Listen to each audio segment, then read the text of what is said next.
In this section we start to look in the second big picture of AI models. We start to look into diffusion, and because you already understand all the theory behind it, so how diffusion works, we will go straight into practice. First I want to give you an overview of all the ways how you can run diffusion models locally, for example, Forge, Focus and a lot of other IDs, so that you understand what you can use. Next we will install conf.ui and Git locally on our machine, because I do think that conf.ui is the greatest tool of them all. Then we will install the conf.ui manager. The manager is really cool because you can either download models, update nodes and update all of your conf with just a few buttons. Then I want to show you the whole interface, how you can create workflows, how you can generate pictures, how the seed works in action as soon as we generate our pictures, and what models you should run on your machine. I also want to give you a brief overview in the image API if your machine is too weak, and of course we will also take a closer look at quantized models. Next we will run a Stable Diffusion XL model locally on our machine, because I do think this is one of the greatest models of them all,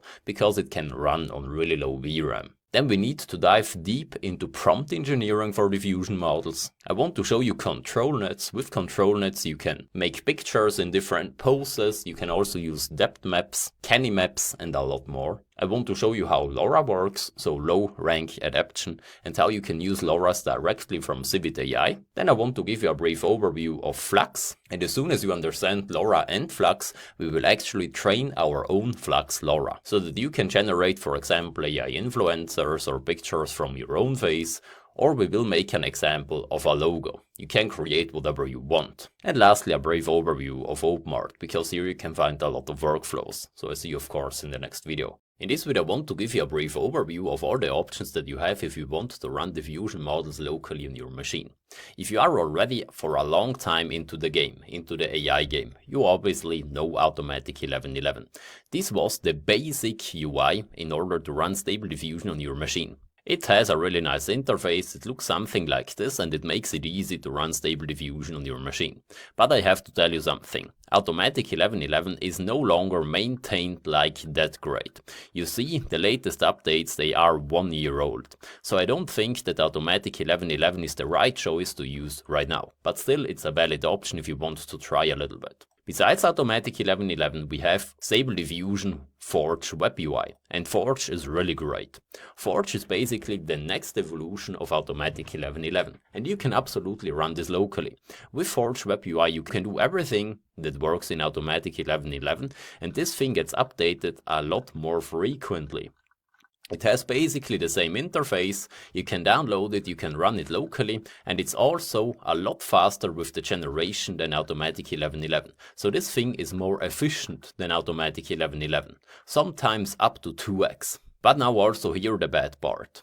It can happen that the newest models are not supported by Forge Web UI. That's a downside.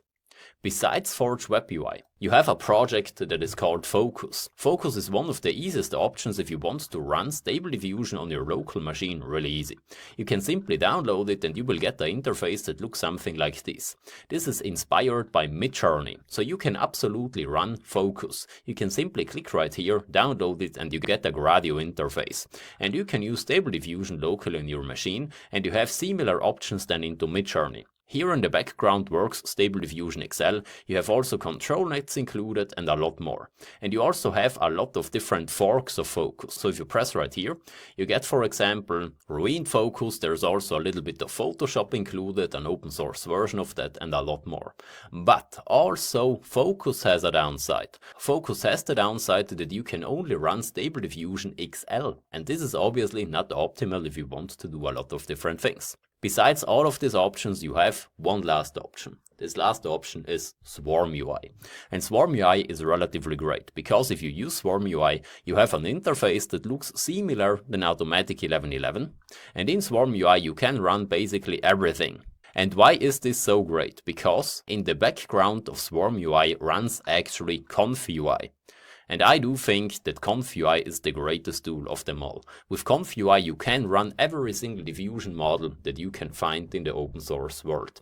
This can be of course diffusion models, so normal picture generation, but this can also be video generation, this can be music generation and audio generation. ConfUI is by far the most powerful tool, and I do strongly believe that you should absolutely learn ConfUI. And obviously ConfUI is also completely open source, so you get a GitHub repo. ConfUI is in my mind the best option that you can choose, and ConfUI also gets updates all the time, so for example 14 hours ago. The interface can be a bit intimidating, at least at first glance, and the learning curve is a bit steeper than with these other IDs, but it's absolutely worth to learn it.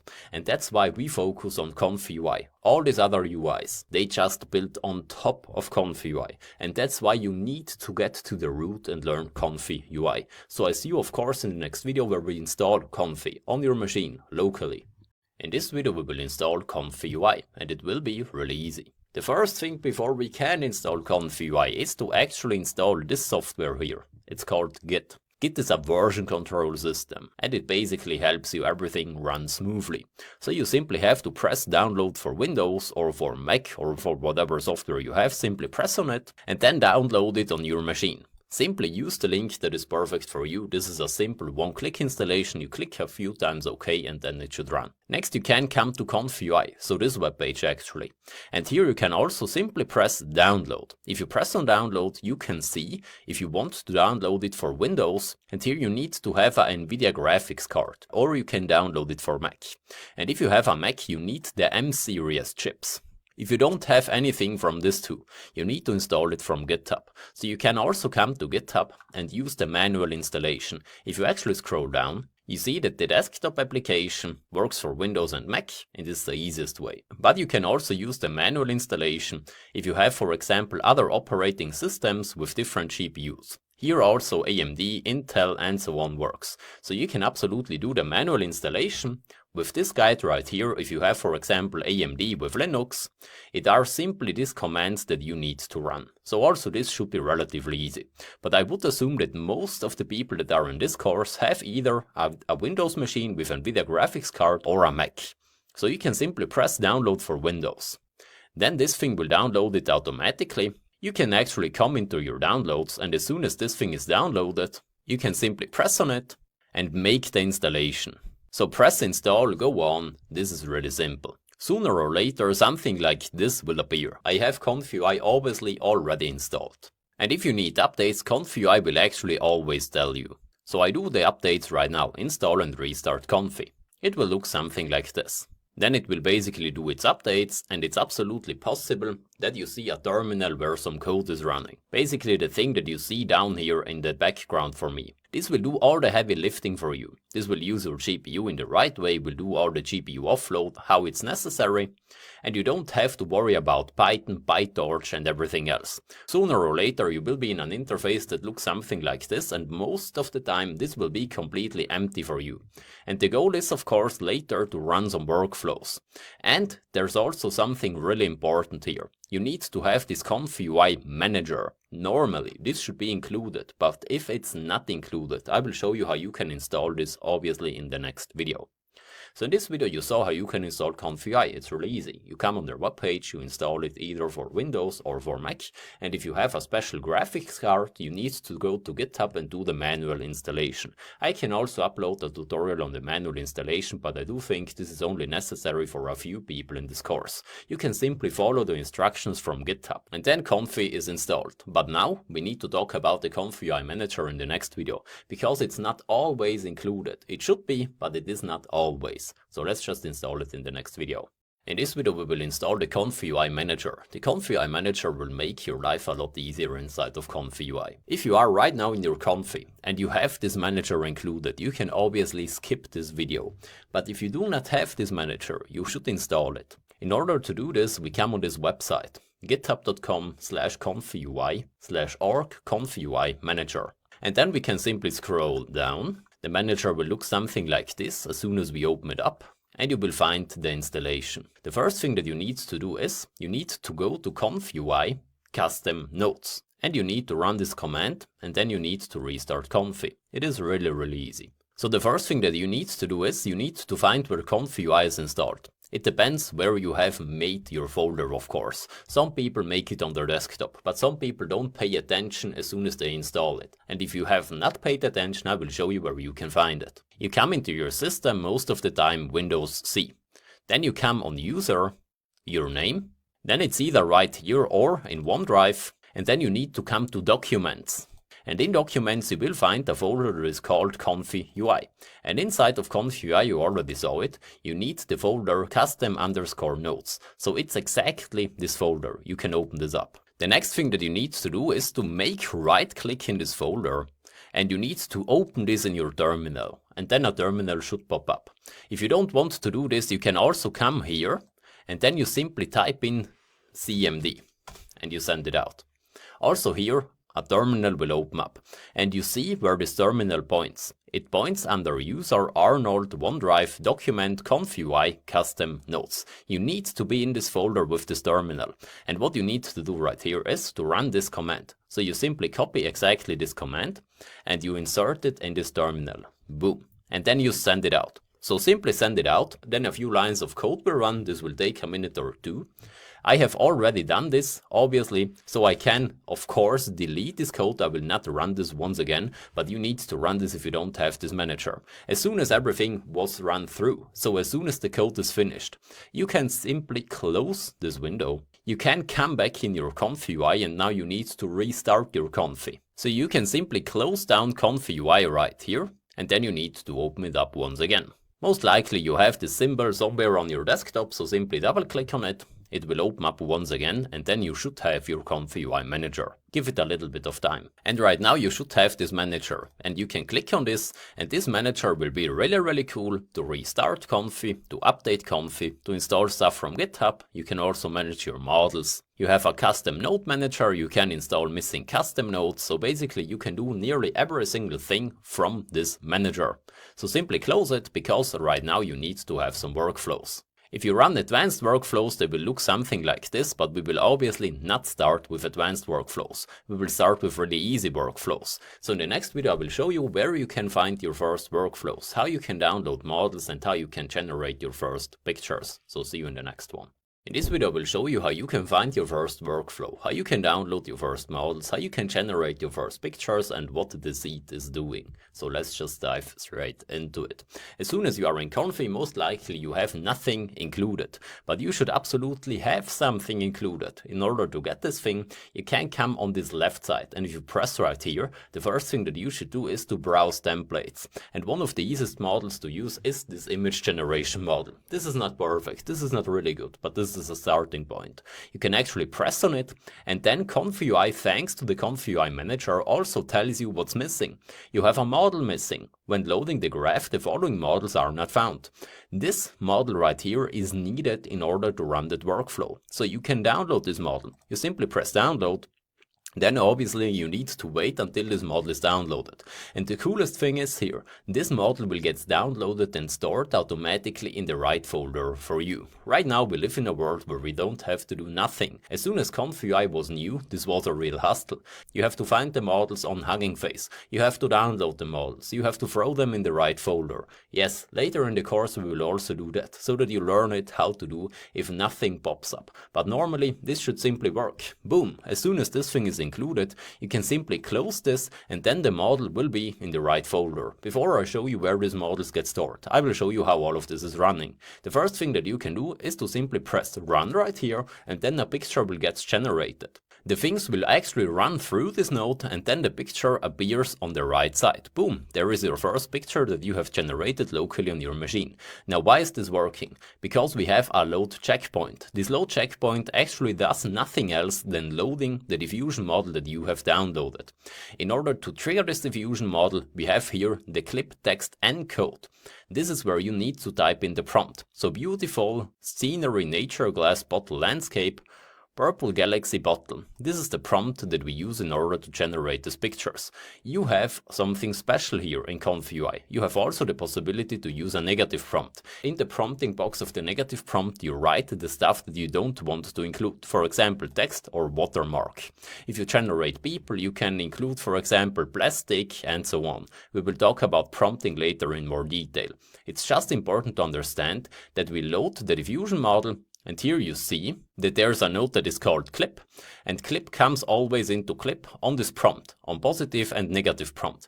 And then it goes on, and here you can see that this condition goes into positive, and this condition down here goes into negative, because it's the positive and negative prompt. The node that you see right here is the K-sampler, and the K-sampler is actually where all the magic is happening. This thing is here for generating your picture. In order to generate your picture, we have of course a seed. You already understand what the seed is. It's the first starting point out of the noise. Your prompt with the context and where embeddings are the seed. Then you have control after generate randomized. So here you can use a fixed prompt or you can alter your prompt. I will show you this in a minute. Besides this, we have steps. Now what does this steps means? If we use 20 here, this means that we use 20 steps in order to generate our picture. We work normally like, the steps, they can vary between 4 and 50. This is always model dependent. Later, as soon as we run stronger models, I will show you where you can find how many steps you need for different models. If you use like a turbo model, you use somewhere between 4 to 8 steps. If you use normal models, normally it's like 20 to 30 steps. Then we have CFG. It's called Classifier Free Guidance Scale. So the guidance scale basically scales balance, creativity and adherence to the prompt. Higher value result in images more closely matching the prompt, however, too high values will negatively impact quality. Normally, a CFG between 6 to 8 works relatively fine.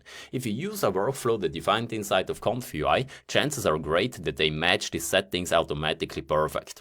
Then we have the sampler. Normally, we use Euler, but here you see that you have a lot of different options. I would also strongly recommend you to leave these options how they are. Normally, we use Euler. Sometimes it's also possible that we use DPMPP. And sometimes we also use something down here. But these things down here, we don't need to have them a lot. Then the scheduler, we leave this at normal. And the last thing is the denoise.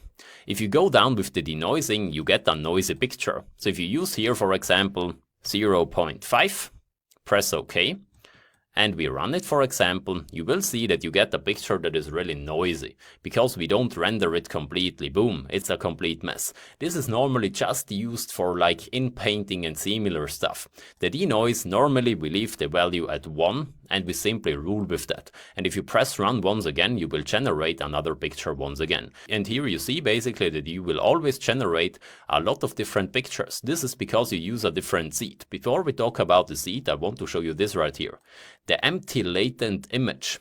So the image always goes into the latent space before we can use the K-sampler. And the latent space simply tells you width, height and batch size. If you increase the batch size to 2, you will actually generate 2 pictures as soon as you press run. And by the way, you can also move these things around if you don't like them where they are. So right now we do have 2 different pictures. If you go up to 4, you will generate a grid with 4 different pictures. Obviously, the time will then be longer until everything is generated, because you need to render 4 different pictures.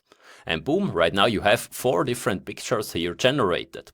And of course, if you go back to 1, you will only generate 1 picture.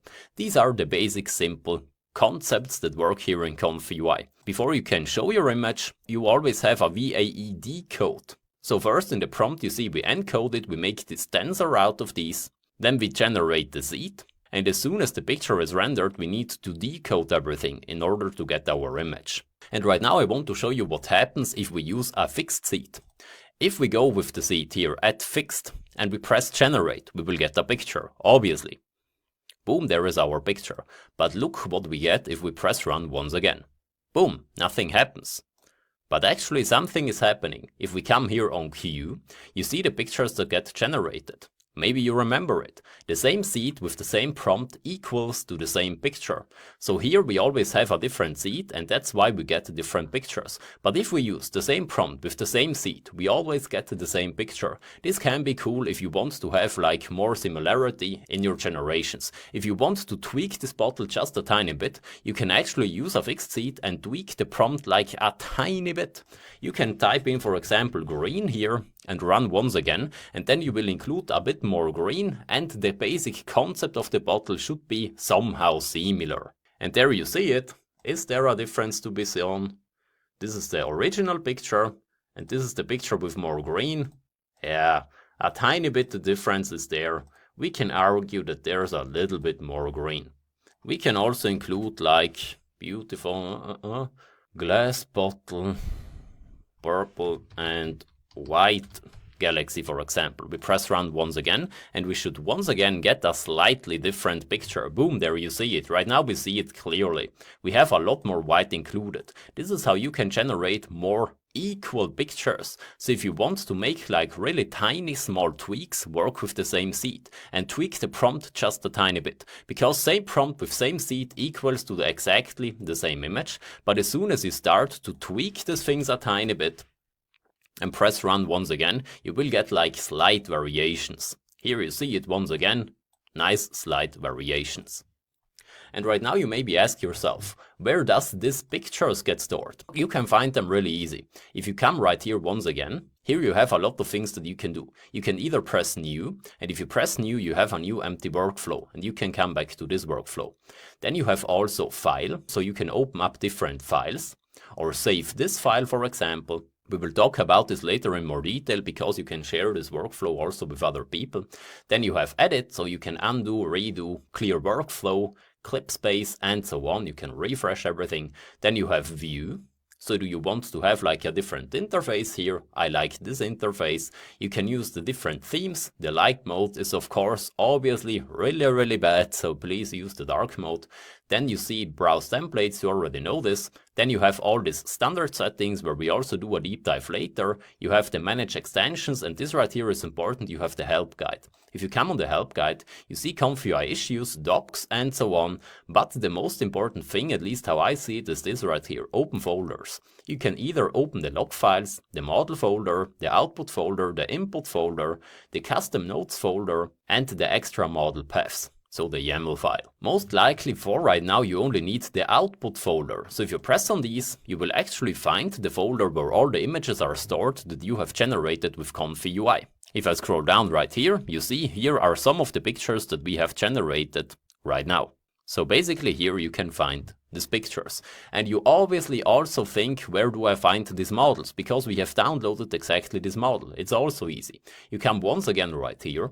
You come once again on help, open folder, and then you can basically open models folder. If you press on these, you can find all the models that you have downloaded.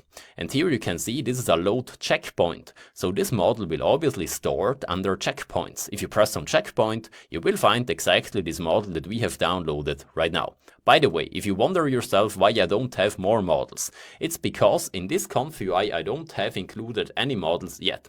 But in my other Comfy, if I open this right here, ComfyUI, models, here I have obviously a lot of different models. Here on checkpoints, I have some checkpoints that I like to use. And besides checkpoints, you have also the possibility to store these models in diffusion models. Also here I have a lot of models stored. This always depends on the exact format of the models. I will tell you exactly where to store what model, so don't worry about it just yet. I just want to give you a quick overview so that you understand anything. Besides this, you have also here these notes. If you press on these notes, you can basically include all these notes by hand. For most of the people, this will be a little bit rough because there are a ton of different notes. You can also create these workflows with an LLM. I will also show you this later. Besides this, you have here these models. So the models that you have downloaded, here you can see these checkpoints, so some checkpoints that I have included here. Then you find the workflows. Here are some workflows that I also have basically stored in my Comfy. Then you have the nodes map. Here you see basically the map that is included right here. And you have the templates directly from ComfyUI. I do think right now you have a good grasp of understanding how the basics of ComfyUI work. So I would recommend you to test this out. Simply come on workflows, import the first workflow, because this is a really small and easy workflow to use. Play a little bit with the prompt, play a little bit with the seed, and see if you can generate the first pictures. And I see you of course in the next one as soon as I show you more models, more workflows and everything that you need. We can even use APIs if your machine is too weak. In this video I want to give you a brief overview of some of the most basic workflows. After the video you can run basically nearly every single model because you have so much workflows that you can find right here in the left corner under Browse Templates. If you come on Browse Templates, you have obviously all templates. You have Getting Started with the standard templates. Then you have the image templates, the video templates. You also have audio templates. We will talk about them a bit later. You have 3D models, so you can even create 3D models, but I have to admit here your machine have to be a bit bigger. You have the image API, so if your machine is too weak, you can absolutely use models like Google's Nano Banana over an API. You can use one models over an API. You can use a lot of different models. Then you also have the video API. This is also relatively cool, so you can also run closed-sourced video models like Sora from OpenAI, but also open source models, for example the WAN models and so on. You have a lot of options here. You have the 3D API, so you can even generate 3D creatures.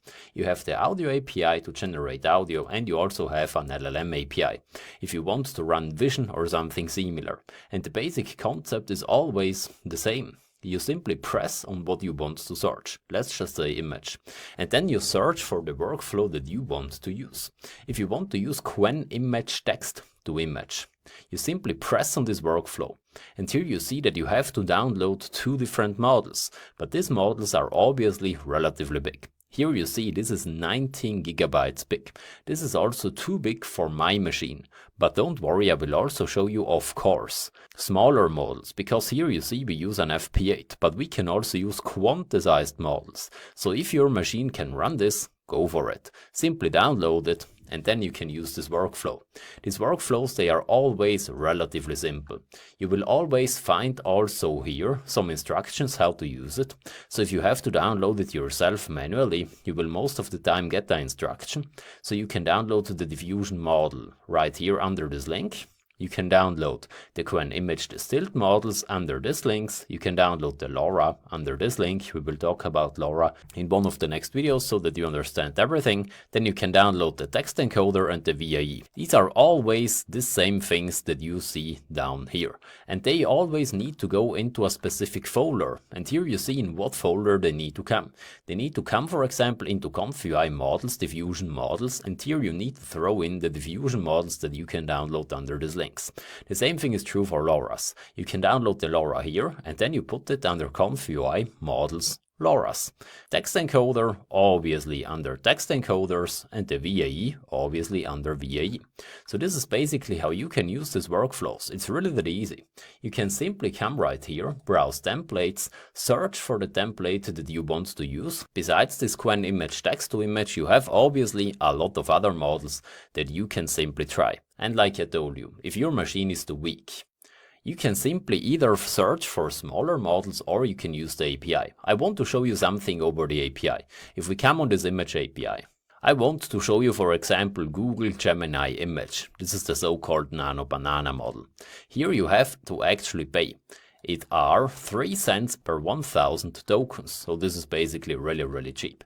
And you can use these workflows also really easy. If you use such a model over an API, you don't even have to download these models. These models are already there. The first thing that we want to do, for example, is of course to upload an image. Let's just use this one. And here we need to type in the prompt. We want to use a simple prompt. We'll talk about prompting in more detail in the next videos.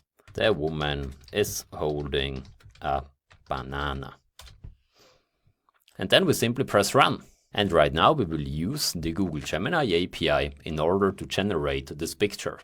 And here you need to pay 3 cents. Of course you need to upload some credits into ComfUI if you want to do this, but boom, there we are. We have exactly the same woman. So this is a perfect picture of her, but this time she's holding a banana. So you see Google Nano Banana also works in ComfUI and it's really easy to use. Let's just come back once again on this browse templates. You can obviously use a lot of different workflows here. You can also come to all templates or getting started to use the easiest one.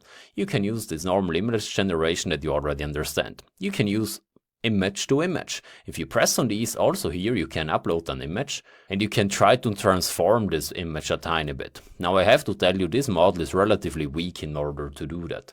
We will talk about this later a bit in more detail. Then you also have a workflow with a LoRa. We will also talk about LoRa's in later videos in more detail.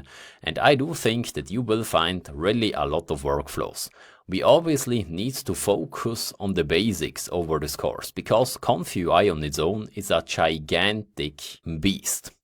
But I still want to give you a good overview also over control nets and a lot more. But in this video you have obviously learned that you can use a lot of different models by simply browsing through these templates and using what works for you. If you come, for example, on these images, you can use every single template that you want. You can use the Quen models and a lot more. And if these models are too big, you can obviously just go to the image API and also use the APIs. And if you use the APIs, you don't even have to download these models. This is really cool, but then obviously it doesn't generate these pictures locally. So think for yourself what you want to do exactly. And I'll see you in the next video, because in the next video we talk about Stable Diffusion XL, because I think Stable Diffusion XL is one of the coolest models if you want to generate something locally with moderate hardware. Stable Diffusion XL is really cool and it works on a lot of machines. In this video I want to show you how you can actually use these APIs, because obviously you need to add a bit of balance to ComfUI. Everything that you have to do is to simply press on the left upper corner, then you can come on settings, and here you can simply press on credits. And here on credits you can simply purchase some credits. Just add $5 and you can generate some videos or even some images over this API. This is actually necessary if you want to create over APIs inside of ComfUI. If you run everything locally, it's obviously not necessary to do this. So just think for yourself if you want to add some credits to ComfUI or not. They will actually trigger APIs for you, so image APIs, video APIs and a lot more. And if you want to use also these APIs, you need to add a bit of balance right here. But like I told you, $5 is more than enough. In this video I want to show you how we can use Stable Diffusion XL on our local machine with ComfUI, because Stable Diffusion XL can make really great pictures. You see here the quality. This person looks like a real person, and even if you zoom in, the skin tone is really natural. There is even some hair on her face right here. The teeth are really nice. The eyebrows and the eyes, so there are a lot of details, and you can render all of this on your machine, and your machine doesn't have to be that strong. The workflow itself is relatively easy, but before I show you the details of this workflow and also the instructions, this is a workflow from me, I want to show you how you can use these workflows. What happens is basically that you can export or import these workflows as a JSON file, and we also need to talk about metadata. Let me show you what I mean. If I basically come here in a new instance, I can do something like this. I can throw in here this file. This file is called Stable Diffusion XL Arnie.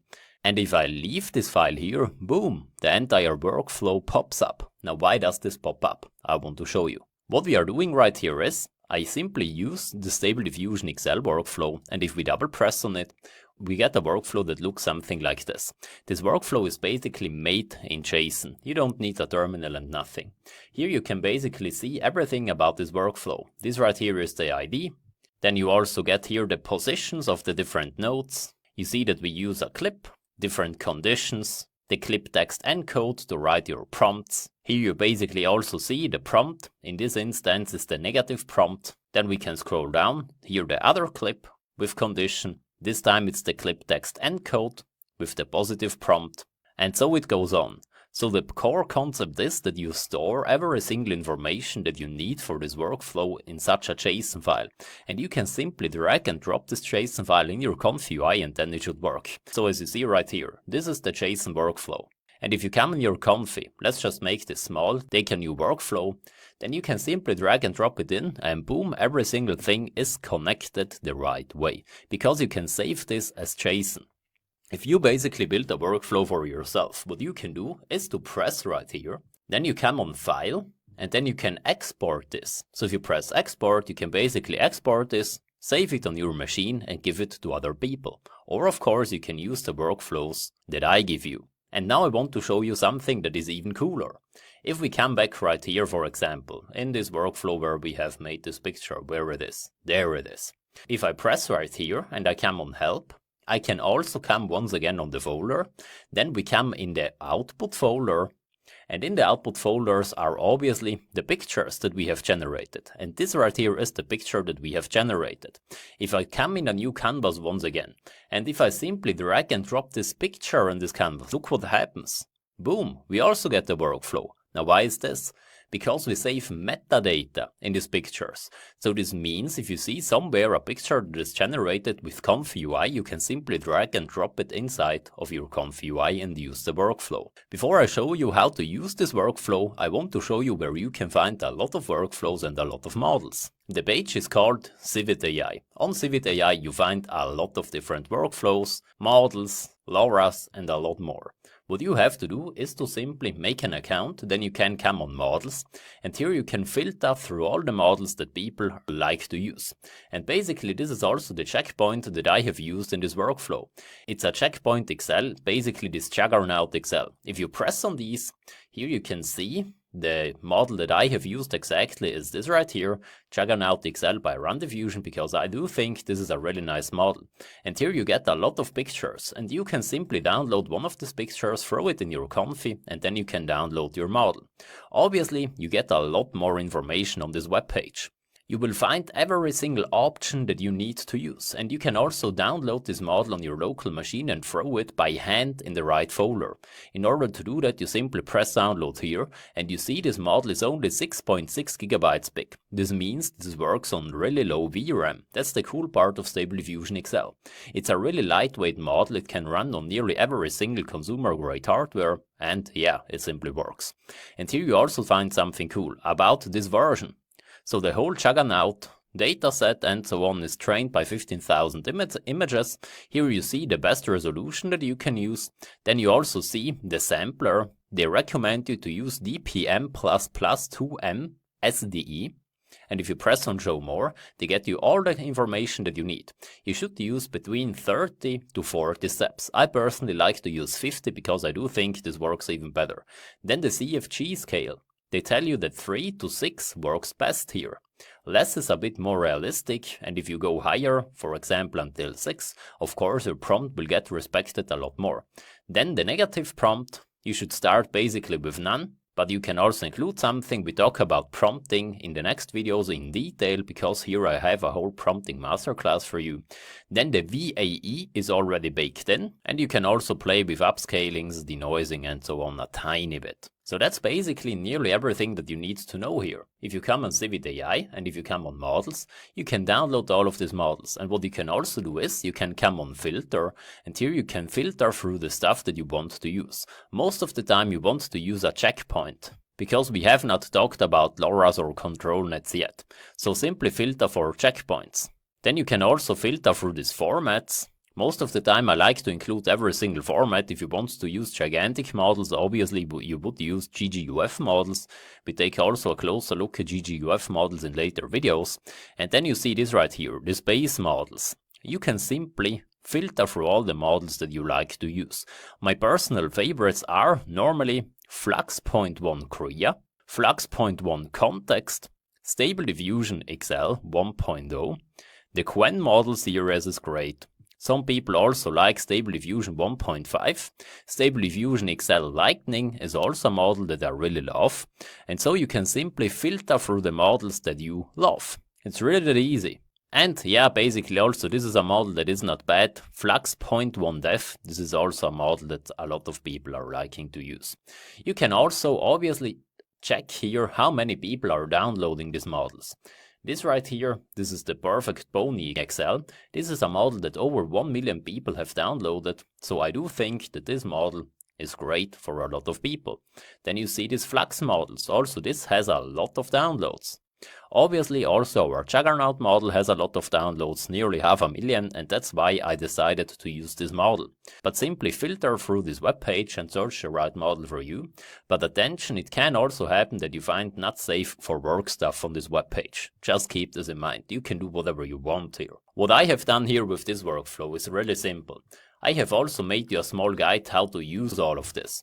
So this is Arne's Stable Diffusion Excel workflow. To set up the workflow, follow the steps, download the models automatically or install them manually. So as soon as you drag and drop this workflow inside of your Conf UI, you can obviously download it by simply pressing on the pop-up that appears. But you can also do the manual installation. To do the manual installation, you simply follow these instructions. First you come to civit.com models, and it's basically exactly this model. So if you press right here, you will be automatically on the web page right here. So this is the same web page as previously, and then you press download and you can simply save it exactly in these folders, ConfUI models/checkpoints. It's obviously also this right here. Help, open folders, open model folders. You see it right here, ConfUI models, and then you need to come to checkpoints and you need to throw your model here. Now, why do I not have this model inside here? Because I do have another ConfUI instance that is connected basically with this ConfUI workflows. So my model is obviously in this folder, so you see it's nearly the same path, but this time it's on my desktop. And also here you can basically see that on models, checkpoints, I do have absolutely this model included. So don't worry if some models are not included in this folder, because this is under documents and I have most of my models saved on my desktop, and also the desktop folders are connected with this ConfUI instance. But for you it's 99% of the time always this folder right here. Now the next thing that you need to do is eventually to download a VAE. Now what's a VAE? Sometimes it works better if you use different VAEs, and you can simply press on this link right here. You will land on Hugging Face. You can download this VAE by simply coming on Files and Versions, and then you find the SDXL VAE.save tensors. You can simply download them and then throw it, of course, under ConfUI models, and this time VAE. So you come on ConfUI, once again models, and this time it's of course the VAE folder. So you press on it, and here you see SDXL VAE.save tensors. And as soon as these things are included, you can use the manager to install missing custom nodes. So obviously you can also press right here, install missing custom nodes if something is red, because if something is red you just need to make an update here by pressing on this button, and then you restart your Confi. And as soon as your Confi is restarted, you can work with this model. And I want to show you how good this model is, and it's also obviously relatively fast. If I press run right here, I get immediately my picture, because, yeah, I have already generated these. But if I press run once again, you see that we do it also right now once again. You see that K-Sampler is generating this picture right now, and even while I am recording on my PC with relatively low VRAM, we can generate in a speed that is acceptable. Most of the time it takes like 20 to 30 seconds if I don't record. While I'm recording, mostly, yeah, it will be a tiny bit longer. And here you see the workflow is also really easy. We use first a load checkpoint, you obviously already know this. Then the load checkpoint, it goes of course into the clip set layer. This time we use a specific clip model because it works a tiny bit better. Then clip also comes here into clip for the prompt text encode. Same thing is true for the negative prompt. Both of this comes then obviously in the K-Sampler. And we also throw everything in the latent space, of course, right here, where we can set width and height.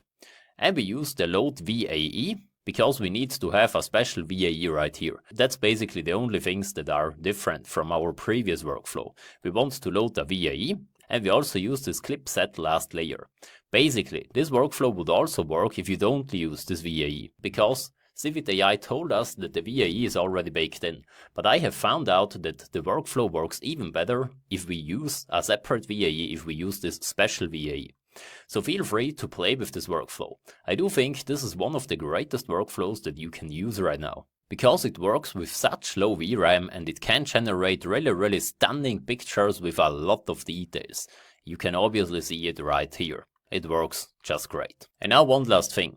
If you use a workflow and a model is already included, and maybe you have missed the automatic download that ConfUI already gives you, you can also come here on this manager, and then you simply go into the model manager. And on this model manager you can simply search for the models that you want to download. If you type in SDXL right here, for example, you will find a lot of different Stable Diffusion XL models. Here is a Stable Diffusion XL Turbo models, and the Turbo models are also special. I want to show you briefly on Civit AI such a Turbo Turbo model. If we come on filter, you see that we have Stable Diffusion Lightning right now included. So let's just exclude all these other models so that we can find it a little bit faster. So Stable Diffusion XL Lightning. Then we find these models right here. Let's just press on these, for example. The base model is a Lightning model right now, and I want to show you the special thing right here. This model only needs 4 to 6 steps in order to generate, and you have to use a CFG that is really low. What's the big difference here? Maybe you already see it. The pictures are a little bit less sharp, but generally speaking you can generate similar pictures. But obviously the generation will be a lot faster, because you only need 4 to 6 steps in order to generate these pictures. So what you can do is to simply download the Stable Diffusion XL Turbo or Lightning model and use it. If you press, for example, on this picture, you get all the information. You see it right here. The model that is used is this checkpoint. Here you see the positive prompt and also the negative prompt. Here you see the original settings, so CFG at 2, steps at 6. This is right here the sampler, that's the seed, and the clips kit is at 2. And if you think you want to use exactly this workflow with exactly this model, you can simply download this picture by pressing right here. I have already done this. Then you can come into your conf UI, you come into a new workflow, for example, or into an empty workflow. And then you can drag and drop this picture in. You see, this is the face of this woman that you already saw. Boom, you throw it in and every single thing is here selected rightfully. I have obviously this model already downloaded. You can simply take this and make it a little bit nicer looking so that you like it. Because I do think this is a little bit of a mess. I want to have it a bit cleaner here. This VAE up here. Yeah, I do think this is okay for me. And here you basically see that everything is with the same settings as this picture was generated. We only use 6 steps in order to generate this picture. So you can simply press run and generate these pictures. And if you don't have the model, simply download it and put it in the right folder. You know how all of this is working. And in the next video, I want to show you exactly how you should write these prompts. Because prompting in conf UI can be a little bit hard from time to time. Especially if we talk about, you see right here freckles is here in a bracket, we use a lot of commas and so on. So let's just talk about prompting in the next video. In this video we need to talk about prompt engineering, because to get the most out of conf UI, you need to understand how to prompt these models. The prompting guide that I want to show you is especially made for Stable Diffusion XL, but this is obviously relevant for every single diffusion model out there. This works for video models, for image models, for Qwen models, for Flux models, it does not really matter. So pay attention. The first thing that I do, once again, is to simply come here to Civit AI, so basically on this link. It opened up in this folder, and what we do right now is we scroll a tiny bit down, because here we have a really great prompting guide. I do think this is a great prompting guide, but what's also a great prompting guide is this right here. I think this is also the newer ones. Just a moment. We use the prompting guide from this post. This is even better. So we press on this link right here. And you should obviously read this post once again for yourself. But I want to show you the best practices right now. Here are the settings that this specific model like. The resolution is this right here. But obviously you can play with every single resolution that you want. But just keep in mind that some models are trained on a specific resolution. This Stable Diffusion XL model is trained for this specific resolution, but this does not mean that you can't take any other resolutions. This is also somehow important for prompt engineering, because you need to understand the resolution that you want to use. So as a rule of thumb, you should eventually use the resolution that these model creators tell you. And you can see it right here. Obviously I did not use this resolution, but still you can see that I have a really great picture right here. Because to be honest, this is not that important. Then the sampler, you should basically use the sampler that they tell you. And with the steps, I always try to play a little bit with the steps. Normally, I would always start with the lowest step count possible, because it makes the generation faster. But on this specific model, you see that I have the steps at 50, because I have found out that the resolution and quality gets better if I go up to 50. If I go down to 30, obviously this creation will be faster. If I press run, you can see basically also right now that the creation is here a lot faster, because we have to do nearly just half amount of the steps than previously. And boom, there we get our picture. But I hope you can see it. The resolution is not that clear. We could render this a tiny bit more. We have a little bit less details. That's why I like to play with this stuff. My recommendation is always start with the lowest enter that they tell you and try to increase it until you get oversaturation. And then you will find your sweet spot. The CFG 3 to 6, you should play with these ranges. In my generation I was at 6, because I like it if the model follows my prompt relatively strictly. But you can go down if for you, image quality is more important than prompt adherence. If you don't want to create not safe for work stuff, you can also include this in the negative prompt, because it can happen that you get not safe for work stuff. Obviously some people like to create this stuff, you can do whatever you want, just like I told you. And then right now the prompting tips, these are the most important things here. Traditional prompting styles, token or sentences are both supported. So you can basically simply make words or entire sentences.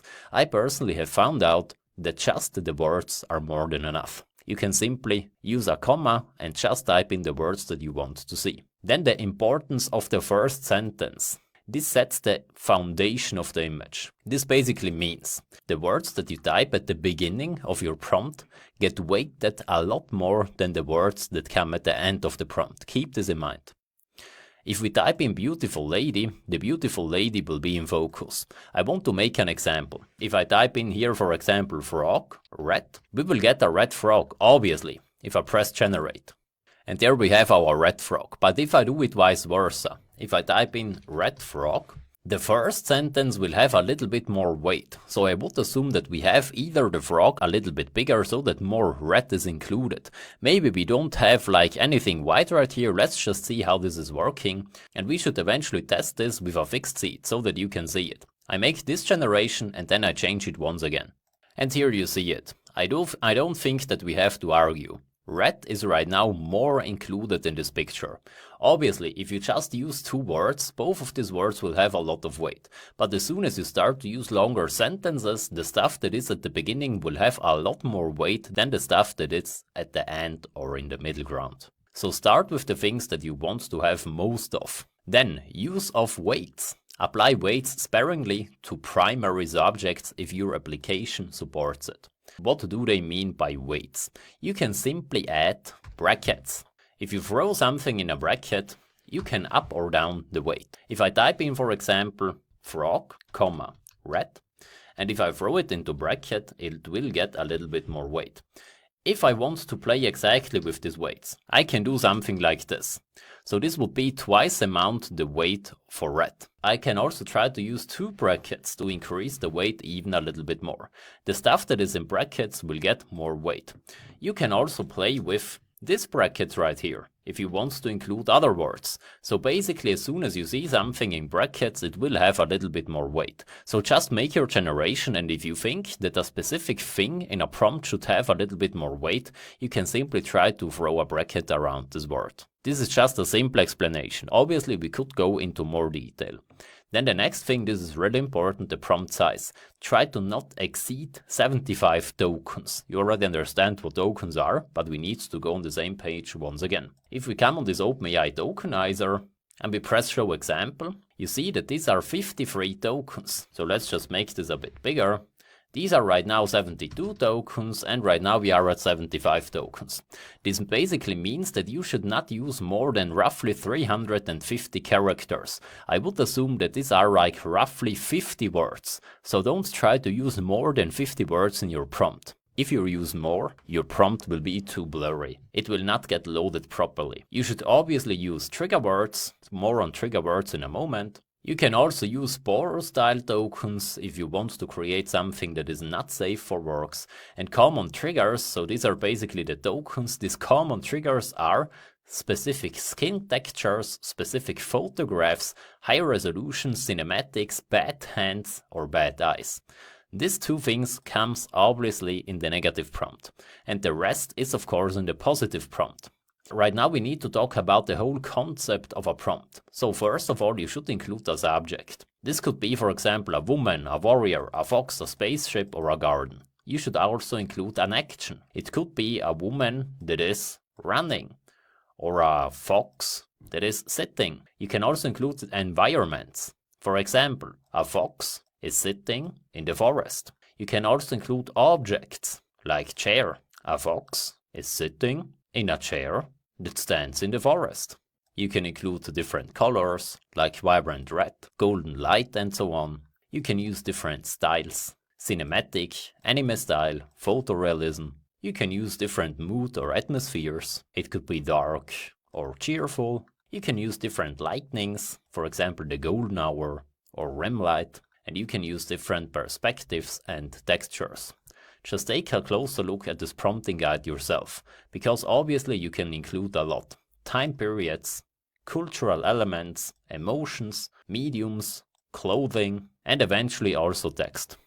But if you want to generate text, I do think that the Qwen or Flux models do a better job. For the Stable Diffusion XL models, I would not include text here. But if you want to include text, you should throw the text in quotation marks. But like I told you, don't try to do it with Stable Diffusion XL, do it more with the Qwen or Flux models, it works better. And here you get obviously a lot of examples. Here is for example the ballerina, a subject. This is the whole prompt, an elegant ballerina dancing under spotlight, graceful posture, flowing white dress, soft expression. And on the negative prompt, bad eyes, blurry, missing limbs, bad anatomy, cartoon. Obviously we want to keep our subject at the start of the prompt, not the end. And this is basically the picture that you get. I do think this is a beautiful picture. And here you get a lot of other options and you can simply take a look for yourself. Just try to play a little bit with this prompt. Obviously you don't have to include like every single concept in every single word. Also in this prompt you see that most of the time the prompt is relatively concise and not too large. Let's just copy this prompt, we throw it into this positive prompt. And in the negative prompt you see here is just blurry and bad quality. But to show you that it's not that important, I can even leave bad eyes, for example. Let's just run it. Because the negative prompt is, to be honest, not that important. Here are just some tokens that you can use to trigger, like a little bit more quality.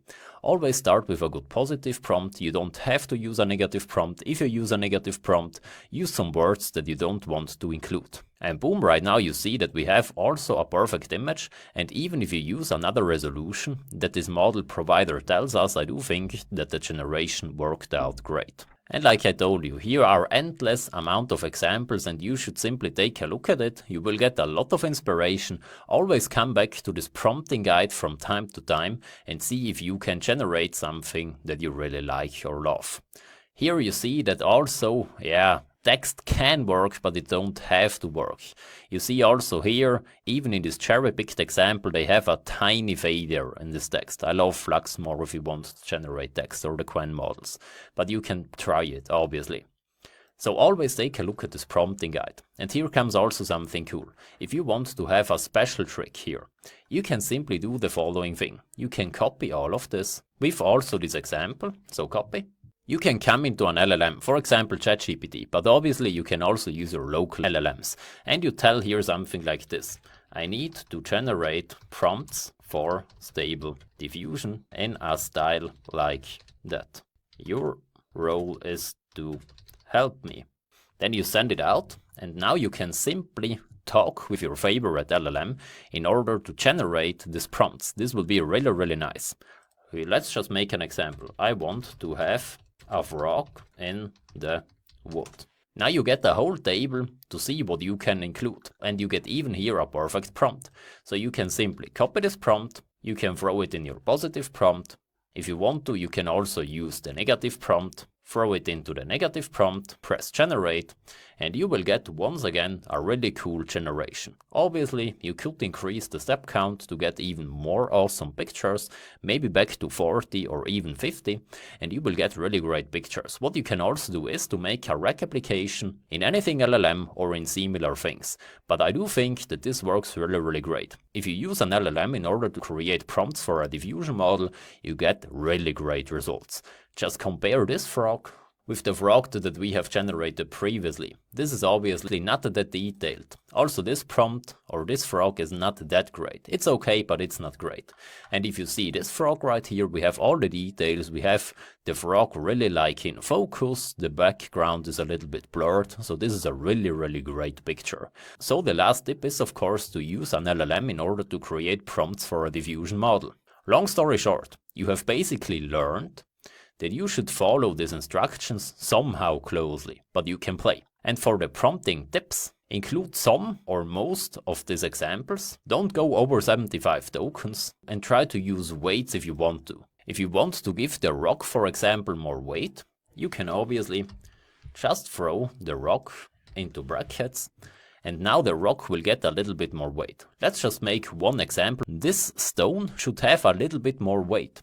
And I do think this thing get a bit bigger, but the whole concept of the picture is relatively similar. So play also with these weights a tiny bit. I have to tell you, I don't use these weights a lot. You can maybe see it better if we use woman with freckles. If we use woman with freckles, and then we compare it with freckles, for example, into brackets.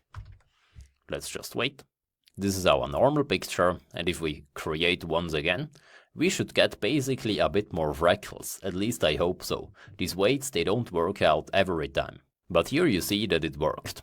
The freckles have a tiny bit more weight, so obviously also play a little bit with these. Prompting is most about testing, about iterating, but keep the basics in mind. In this video I want to show you a really cool model. It's called Qwen Image. And with Qwen Image we can basically do a lot of things. And you can also see here that this has a Apache 2.0 license. We talk in the end of the course also about these licenses a tiny bit. Now what's special about these Qwen Image models? The special thing about these Qwen Image models is that they can do nearly everything. I want to briefly show you what these things can do in general, and then you will see why Qwen Image is so powerful. Obviously I could show you every single model under the sun, but I think if I only show you this Qwen Image model, you will grasp how powerful all of these models are. And I also think that most of the models will be similar to Qwen Image in the future. If you come on ComfyUI and you go here on Browse Templates, if you come here on Getting Started, of course you see that you can create images, but you can also do image to image. This means that you can upload the image and transform the style a bit. Besides that, you can use LoRa's. About LoRa's we need to make a separate lecture. But you can also see these things down here. You can do in-painting. Now what does in-painting means? You see it down here. You can basically edit your pictures a tiny bit. You can create a mask around the object and then edit it a tiny bit. Besides this, you can also do outpainting. This means that you can basically zoom out of these pictures and create additional pixels around of these images. And if you come here on images, on these special workflows, you see that you also can use control nets. For example, here you see Lotus Depth. Now what does Lotus Depth mean? This means that you can upload a control net that is called depth to image. You can basically upload something like this, and it can generate pictures that use this depth map in order to create these images. You can also use Stable Diffusion 3.5 with a depth map. These depth maps are always control nets. This means you can create creatures with exactly the same depth map. Besides this, you have also a canny control net. And with the canny control net, you can control these lines as you see right here. You can extract these lines and make similar pictures. You will also find models that can use an open pose control net. You see it down here. You can upload similar things than here and make then pictures that are exactly in this pose. So here you see this control net equals to this picture, or this control net equals to this picture. You can basically also extract from this picture this control net and then create something similar in another pose. But with this Qwen Image workflows, you can basically do everything combined. That's really nice. The exact model that you need is the Qwen Image Edit model. And you also get the workflows and everything here. If you scroll down, also this ComfyUI guide basically tells you how to use these models in a live stream. They are relatively easy to use. But of course, these models are gigantic. And here, with these models, you can do everything that I just showed you. You can use control nets without actually using control nets. You can do image editing without the in-painting and without the out-painting. Everything is included natively in one model, and that's why I think that this model is so great. Now obviously, you can use all these different workflows, but I do like to have things really easy, and that's why I want to show you Qwen Image Edit. We want to use Qwen Image Edit 2509. You just press on these, and now you will get a workflow. But you see down here, the models are gigantic. These models are also too big for me, but I want to show you how you can run even smaller models. Now don't be intimidated by these workflows. Actually, we only need the upper workflow, and the upper workflow is easier than you think. It starts on the left side. You have a load diffusion model, you also know this. Then here you also have a load LoRa model. But I have to tell you, you don't have to use this LoRa. Until now we have not talked about LoRas yet. You can think of a LoRa that it can basically tweak the diffusion model a tiny bit. It can either add a specific style or it can make the generations faster. In this example it would make the generations faster, but I had some problems from time to time with this LoRa. That's why we will exclude it later.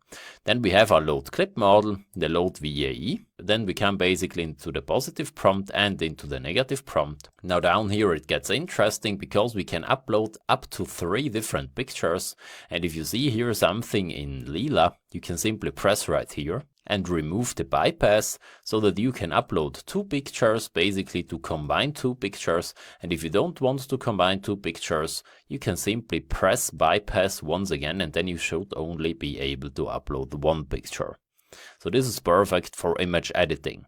Then you have here the image scales, we simply leave them how they are, and here the VAE encode to encode this first picture. Now everything comes once again, of course, into this notes right here. We have a model sampling aura flow, don't worry about it just yet. Then we have the CFG norm, and then lastly we have our K-sampler in order to generate everything. Here you also see something special. The CFG is only at 1. Comfy did a great job to create a workflow here. And lastly we do get our VAE decode and our output. And right now I want to show you what this model can basically do. First we start with a really simple image edit, but before we can do this, of course, you already understand it, we need to have smaller models, because these models are way too big for me. ComfyUI tells us that we should use the FP8 model, but the FP8 model needs 16 GB of VRAM, and I do not have this. That's why we will use GGUF models. You already understand what GGUF models are, that's why I just want to show you that you can find these GGUF models on Hugging Face. The open source community is always really great, and they make these big models always a lot smaller. So you don't have to use the full models. You can use quantized models, and this guy has actually made a lot of different models. So first you see the 16-bit model, this is in the B floating point and has 40 GB. Obviously way too big. Then we have the 8-bit model, this is in Q8 with 21 GB. If you have to use a 8-bit model, I would recommend you to use the FP8 model. Just like ComfyUI tells you, so it's better to use this model. This is a tiny bit smaller and works more efficient.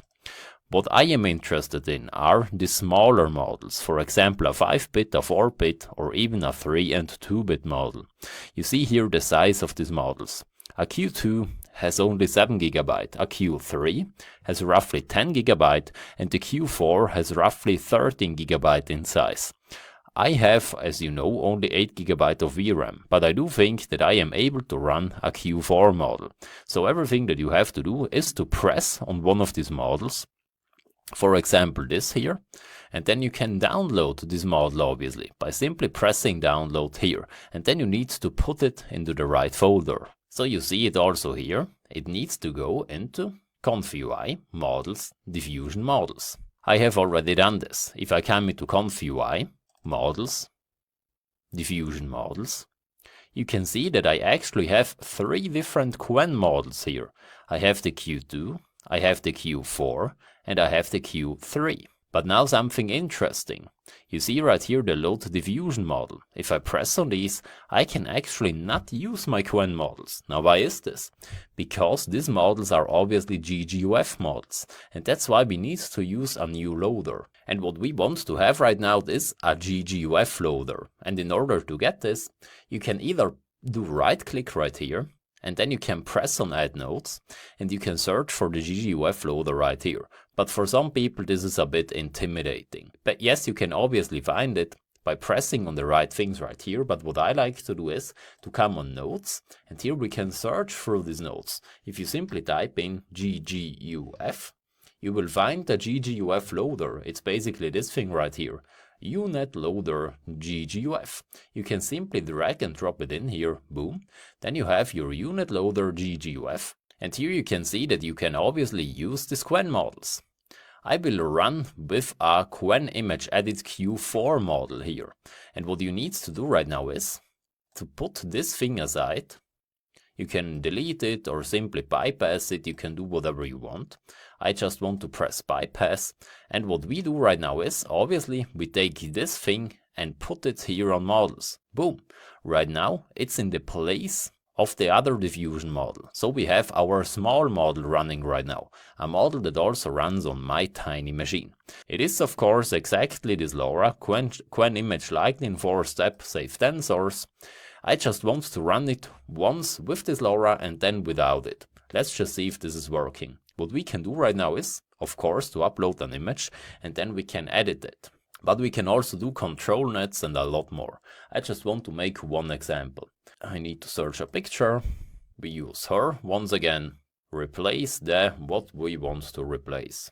Earphones with a hat. And right now we press run. And let's just see if this is running also while I'm recording. So let's just press it. So we load everything right now. Seems to work until now. We come into the text encoders. So our positive and negative prompts. And right now the K-sampler will generate. This is obviously a beefy model for my machine. I will pause this video right now. And right now we have our image. Now obviously it is not completely perfect. I also have to tell you, yeah, it was not really replaced, but you can see it's basically the same picture. It's really similar, and we also have a hat included. But now why is this image not that perfect? I will show you.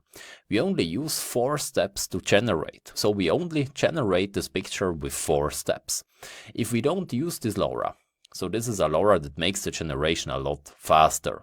Obviously the quality will get a tiny bit better, but I do think sometimes you have to trade speed for quality, at least how I like to do it. And you also see that my generation took roughly 100 seconds, and this is of course more than okay.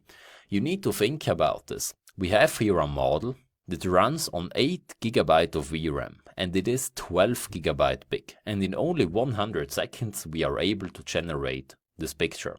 Here you also get the settings that you need to use. If you are using the official model, so the big model, you should use 50 steps and a CFG of 4. If you use the FP8, you should use 20 steps and the CFG of 2.5. And if you use the FP8 with the LoRa for only 4 steps, you will obviously use just 4 steps and the CFG of 1. Now why do I have not the best quality right here? It's obvious because we only use a Q4 model, and in addition only 4 steps to render. But still the output is, I think at least, somehow okay. Something that works for me relatively great is to transform these people into anime, for example. So you can absolutely transform the style. It works really nice. You see, once again, here's the original image, and I simply set in the prompt that it should get transformed into anime. And we do have an anime character that looks somehow how you would think it should look like. So transforming images and transforming styles works really great even with a Q4 model and a 4-step LoRa. So you can render relatively fast here. This only took 91 seconds in order to render. And I do think this is absolutely okay on my machine. If you are able to run a FP8 model, for example, you can do the same things that they show you in this example. You can combine 2 people by simply uploading 2 pictures, and then you can combine them in different environments. You can also upload a picture of a woman and of a chair, and then the woman will lay on the chair. Or you can upload a picture of a woman and this coffee shop, and she will drink coffee in this coffee shop. You can also upload pictures of people with a bag, for example, and she will hold the bag. Or people with a car and she will stand beside the car. You can do the same thing with these control nets. So you can simply upload a control net and a picture, and she will sit in this pose. Obviously also other poses are working. And by the way, yes, even this works with this low model. You can upload her, And for example, Jerome Baudet is in a boxing stance.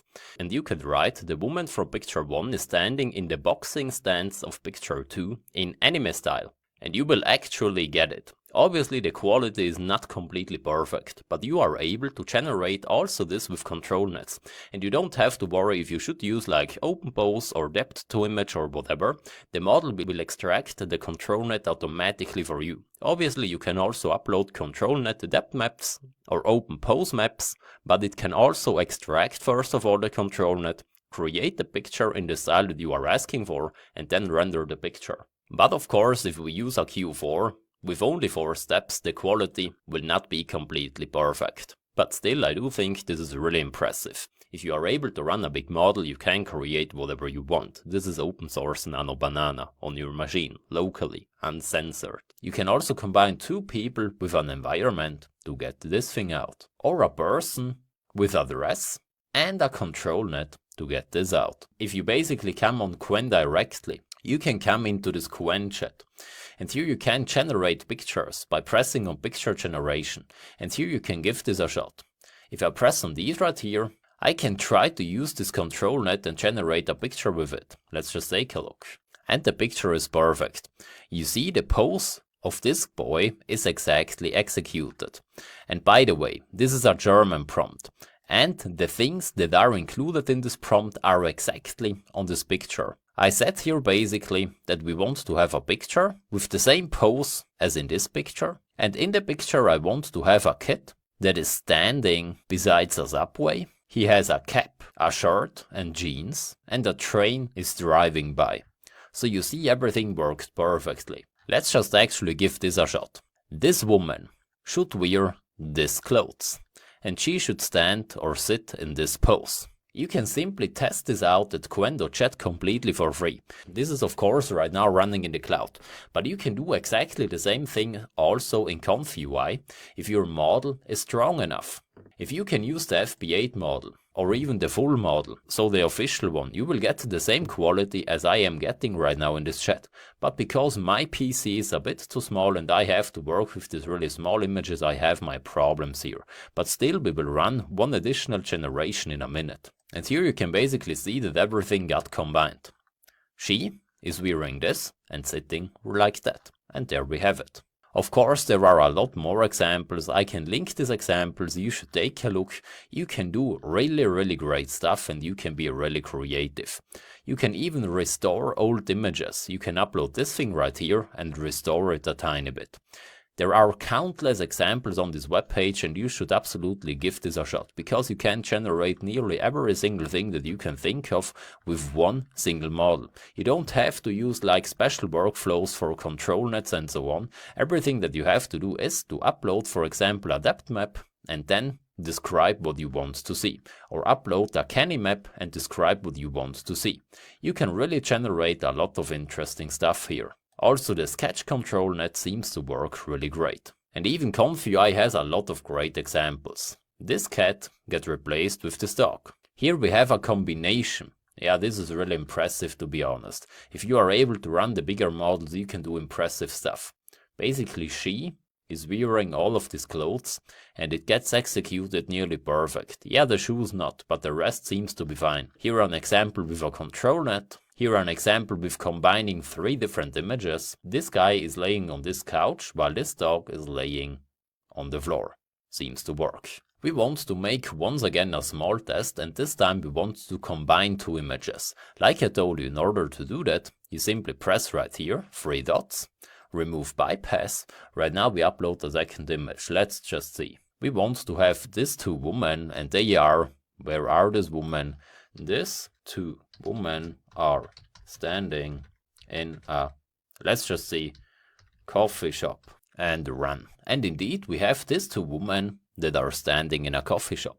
So even with this really small and limited model and limited hardware, we get to make this work. I do think this is really impressive, and it's also relatively coherent. She looks like my first picture and she looks like my second picture. And they are standing in a coffee shop. And like I told you, of course you can also optimize this. In an optimal world, you are able to run the bigger models, the more beefier models. And then you can generate all of these cool things that you see right here. If you have roughly 16 GB of VRAM, you will have a lot of fun with these models. And even with the smaller ones. Come on, the first outputs, they were relatively nice. And the coolest part is that you can combine everything. You can upload control nets, you can upload multiple images, you can edit these images, and everything works in one single model. I do think this will be the future. I do think we will get better and better models. And that's why I don't want to make a video about every single control net under the sun. Because yeah, I don't think that you have to know every single control net and every single model under the sun. Obviously, if you want to do this, I have a full course on diffusion models. But I do think for this course it's more than enough if you can run the basics and one model that can basically rule them all. And I'll see you of course in the next one, because in the next one we talk about LoRa's, because LoRa's are still an important concept that you need to understand. In this video I want to talk about LoRa's. If you filter on Civit AI right here, for LoRa's you only get LoRa's, and you can include the models that you want to search for. If you only want to have, for example, stable diffusion models, you can simply exclude everything else, leave this at LoRa and use Stable Diffusion 1.0, and then you will find LoRa's for Stable Diffusion 1.0. And here you can basically also see what these LoRa's are doing. Here you see a model that is perfectly suited for generating Disney princesses. Then you will find a LoRa that is specifically made for skin texture, a model for dramatic lightning, or a model or LoRa for adding details. If you press on these things, you can basically see what happens. If you increase the LoRa strength, you will add a tiny bit more details. If you compare it with 0 LoRa weights, you can basically see that more and more details get added. Especially in the last picture, you see that even on the hairs here, you have a lot more details, you have this thing included, also the necklace is a lot more detailed. And even the individual hairs seem to have more details. The first thing that we need to do is to understand LoRa. So LoRa stands for Low Rank Adaptation. You can think of it this way. Normally you have a gigantic diffusion model or an entire checkpoint. And of course you need a lot of GPU and so on in order to train this model. If you train a LoRa, you only train a small part of a diffusion model. And you can throw basically such a LoRa on top of a diffusion model. And what can you do with these LoRa's? You can basically alter different styles, you can add details, you can try to increase the speed of the generation with a LoRa. You already saw it with this 4-step LoRa that we have used. And you can also train like people in it. Sometimes you see that people train their face into the AI. They do this via LoRa training, so you can also train a LoRa yourself. But the easiest thing is of course to use LoRa's that you already find, for example on Civit AI, download them and simply use them in your workflows. And later we will talk about LoRa training. Here you can also train everything in it that you want. You can train styles, you can train persons, you can train whatever you want, even logos and similar things. Some people that make AI influencers, they train a LoRa on a specific face or body and make AI influencers with this. But before we train our own LoRa, we should learn how to use these LoRa's that you find on Civit AI. One of the easiest things is of course to simply search here through these LoRa's yourself and see what's working for you. Let's just assume that you already work with a Stable Diffusion XL model and then you want to use this LoRa. In order to do that, we come into our conf UI and of course we use a Stable Diffusion XL workflow. So new chat. Now you can either search it right here or you can use a template that I already gave you. Let's just come on image right here. We type in SDXL. This is a Stable Diffusion XL simple. If you press on these, you can basically download these models and use them. But I do think this workflow is like too big and too complicated. I don't really love this. That's why we use our workflow. In order to find our workflow, of course, we can simply come on help, open folders, open output folders, and we throw a picture in it that we have used in order to generate such a picture. So I simply included this right here. And now I want to show you how we can basically use a LoRa with this workflow. We will use a LoRa to make anime princesses, for example, or to add details, or to add skin texture. You can think for yourself what you want to create. I do think I want to play with this Disney Princess LoRa, because this has the most downloads. Maybe you also like it. It's not like really my style to generate Disney princesses, but yeah, maybe it's yours. I just want to show you how you can use this. You can simply press download here, and you want to have of course the LoRa and not the training data, so just to download it. As soon as this thing is downloaded, we need to throw it of course in the right folder. And the folder is of course obviously under conf UI, models, and here you find LoRa's. I already have a lot of different LoRa's right here. So we include also this Princess LoRa. Boom, now it's included. The next thing that we need to do is to include a LoRa in our workflow. And including the LoRa is easier than you think. Everything that you have to do is to either press here, go on add nodes, and search your LoRa loader right here. Or of course you press here on these nodes, you search for LoRa, so low rank adaptation, and you want to have a load LoRa. You throw it in here. Then you need to make a little bit of space because we need to connect this. Obviously, we start with the load checkpoint. And the load checkpoint, you see it right here, goes directly in the K-sampler. So model from load checkpoint comes into model from K-sampler. But what you want to do is, of course, to throw the load checkpoint into the model of the LoRa, so that it can go in between these two.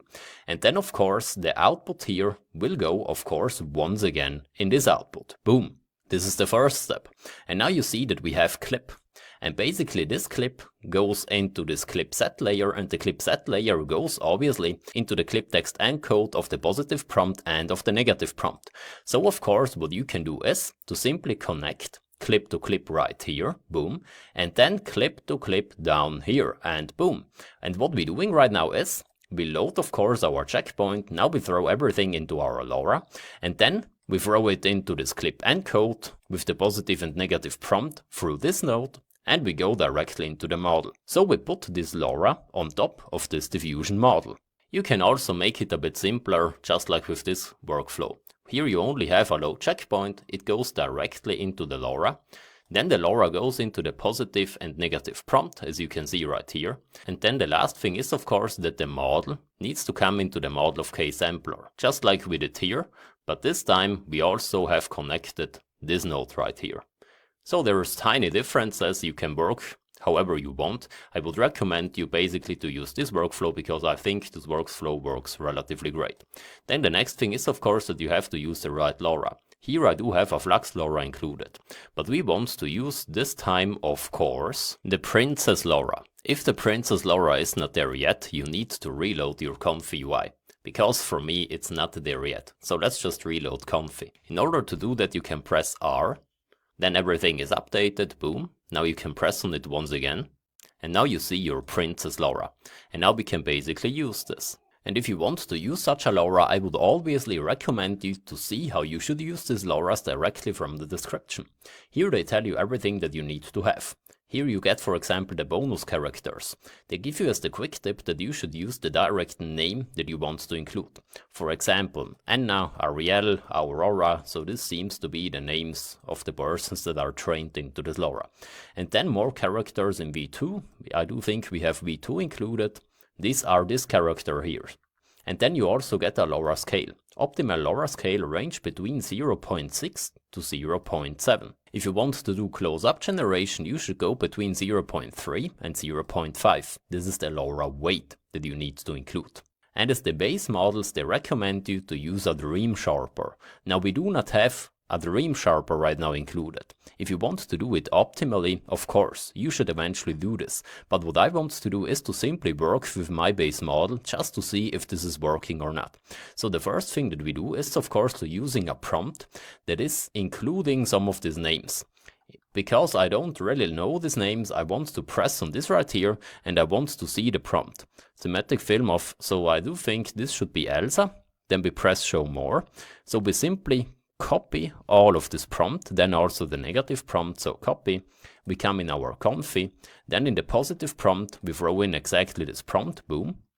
Now you see, cinematic, film still, Elsa, official and so on. Here you get the LoRa weight, and you don't have to include the LoRa weight here. You can also delete this and use the LoRa weights directly from the LoRa loader. So I will delete this right here, the rest seems to be fine, so this is our positive prompt right now. Then we want to also copy the negative prompt, and we throw the negative prompt obviously also in the negative prompt of conf.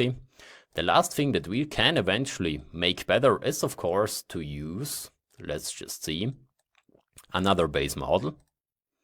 I do have a dream sharper right here, as you can see, but I just want to work with this model here just to see if this is working or not. If it's not working, I will use the recommended model. Obviously, you can download these models yourself if you want to, but I want to give this a try. And you also see this right here. Here you get the strength of the LoRa model. I want to decrease the strength because they told us that we should use something between 0.6 and 0.8 was in this prompt, but they tell us 0.7 should also work fine. So I simply use this strength right here, and right now we press run in order to generate our picture, and then we will see if this is working or not. If it's not working, obviously we will use another base model. And there we have it. Even if the base model is not perfect, you see that we get perfect outputs. This is obviously the character that we wanted to generate. I want to make an example so that you can see that this is not working if we exclude this LoRa. If I put the LoRa weight at 0 and I press OK. Right now we will press run once again. I do think that basically our model will not really understand who Elsa is, or at least the quality will not be that great. Because our base model obviously does not know these Disney princesses, at least that's what I'm guessing. So there we have the picture. Obviously this is not really the style that we are looking for. So that's why you use LoRa's, and that's why you can also play with the strength a tiny bit. They tell us that it should start by 0.4. So I want to make a comparison with 0.4 in the LoRa weight. In order to make a good controlled environment, we use of exceed. So 0.4. We press OK and we press run right now. Then we will see what we get, and in the next generation I will basically increase the LoRa strength to, for example, 0.6, and then once again another generation with 0.8, and then we will see where the sweet spot is for these generations right here. You also see that the generations are somehow fast, even if the base model is relatively big. So there we have our model. Yeah, the strength is good, but here is also another person. Maybe the strength is too low with 0.4.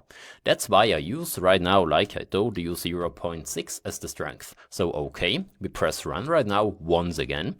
Then we see what we get. And lastly, I want to increase the strength to the maximum that they have told us. It's basically 0.8. So we press OK in the meantime, we wait for our new picture, and then I will press generate once again. I would guess that right now we only have one person included because we have the LoRa strength at 0.6. This is the LoRa strength of 0.6. So you see, the character is more like Elsa, but we do have a stupid seed here with this fixed seed because every time another person is included here. Let's just see what we get by a LoRa strength of 0.8, if we get even more Elsa, or if we get oversaturation as soon as we go too high with this LoRa. If we increase the strength to, let's just say 1.2, I would guess that the LoRa strength will be too high. 0.8 seems to work really good. And because the LoRa strength is so high, also the second person got deleted from this generation. And now I want to test 1.2 in order to see if we get oversaturation or not. Because if you use too high of a LoRa strength, obviously, yeah, only these pictures will get included. Most of the time it's best to stick with the settings that they tell you. Yeah, right now you see a tiny bit of oversaturation. I do think this is a bit too much. If we come here on Q, you can basically see every single generation. I do think that this generation with 0.8 was the sweet spot. So for this specific shot with this specific seed, I do think that 0.8 is the sweet spot. If we have the LoRa strength too low, also the other person was included in this picture. If we have no LoRa at all, of course we don't really know who Elsa is. So I do think you understand the concept of LoRa right now. And of course you can train your own LoRa's, or you can search other LoRa's from Civid AI. Congratulations, right now you understand the concepts of LoRa. And in the next video we will train our own LoRa, and we will train either ourselves into the AI. You can also train an AI influencer, but I think we will make an example with a logo or something like this. But this is of course obviously also perfect if you want to create like entire stories with different persons, with anime characters, with real persons, with AI influencers, with whatever you want to. Before we train our LoRa in the next video, I need to tell you something. We will not train a Stable Diffusion XL model. We will train a Flux LoRa. And because we have never ever used Flux until yet, I want to show you some basics. If we use a new workflow, we can simply come once again on Browse Templates. And on Image you will actually find a lot of different Flux models. You will find, for example, a Flux Context Developer Image Edit model. This is especially cool for image editing. And this is, to be honest, a similar model than Qwen Image Edit. But this model is also really big and hard to use, at least how I see it. That's why we will not use Flux Context Dev Image Edit. But we have other models. Here we have Flux.1 Dev 1 Reward. Also this is good for image editing. But you can also do in-painting, out-painting and a lot more. And down here comes the model that we want to use. We want to use the normal Flux Developer FP8 model. If you want to generate even faster, you can also use Flux Schnell FP8. I don't like Flux Schnell that much because the generation quality is not that great. And if you don't want to have like this plastic look, you can also use Flux Korea Dev as a base model. But Flux Korea Dev is also relatively beefy. So what I want to do is to simply press on this workflow, Flux Dev FP8. If you do not have the model, of course, you should download this model. Normally, I already have this model included. I don't know why I get this pop-up. And that's why I will simply delete this pop-up. Because you can actually also see it right here. I have my Flux 1 Dev Developer FP8 model already included, obviously. And here you see something special with these Flux models. We don't use a negative prompt. The Flux models, they only use basically a positive prompt. So they are really easy to set up. If we throw this a bit aside here, let's just see. We basically throw model directly into the K-sampler. The clip goes once again in the positive prompt. Then we use our Flux guidance. We use something between 3 to 4. And this comes, of course, into the positive prompt. And the second clip, we simply use clip text encode. And here we use basically none. And this comes into the negative prompt because we don't use a negative prompt. Down here you see that we can use different resolutions. Everything comes into the K-sampler. We use the VAED code in order to generate our picture, and here we will get our output. So you see, basically Flux is really easy and simple to use, but it's, like I told you, a little bit beefy. The FP8 model, simply download it right here from this web page. I don't think it makes a lot of sense to use the smaller models. Yes, obviously on Hugging Face you also find quantized models. You will find a Q2, Q3, Q4 and so on. But I have found out that at least in my machine, a Q4 model is actually slower than the FP8 model. The FP8 model has roughly 12 GB in size, but I can run it on my 8 GB of VRAM. If you cannot run it, of course, simply search for the quantized models and use here, as you already know, a gguf loader. So you can come on Notes, search for the gguf loader, throw it on the canvas and use a gguf loader if you want to use the smallest models. But like I told you, I don't want to do this. We will work with the normal FP8 model in the next video, after we have trained our LoRa. I don't think that there's a point to show you this model right here, because it takes a bit to render, so I will show you immediately in the next video how we can train the LoRa and how we can include the LoRa basically in this workflow. It will be as easy as you already know. Everything that we will do is to simply throw the clip into the LoRa and then we go on. That's everything that we need to do. And like I told you once again, if you come on Browse Templates, you can obviously also use other Flux models if you think that you want to have, for example, more quality for the face. Maybe you want to create an AI influencer, then you can also train, of course, on faces and use, for example, Flux Korea Dev as a base model. You will find a lot of different workflows. Also on this Flux Korea Dev, I have the base model included and I have also some gguf models for these. You can simply take a look for yourself. You have always really good documentations and I would recommend you with these Flux models to run with these FP8 models. If the FP8 models don't work on your machine, there's a high chance that also the Q models are really slow on your machine. So if you cannot use these FP8 models, eventually you need to train a Stable Diffusion LoRa. And the training of the Stable Diffusion LoRa works basically completely the same, but like I told you, I want to show you this with Flux in the next video. We have a lot of different options to train our own Flux LoRa, and we can train it also on a lot of different things. I have already trained a Flux LoRa on my own face, and for that reason I want to show you in this video something else. We will train a Flux LoRa, for example, on our logo, so that we can recreate our logo on like different persons with different clothings and much more. But the general thing is that you can train, of course, a Flux LoRa on whatever you like.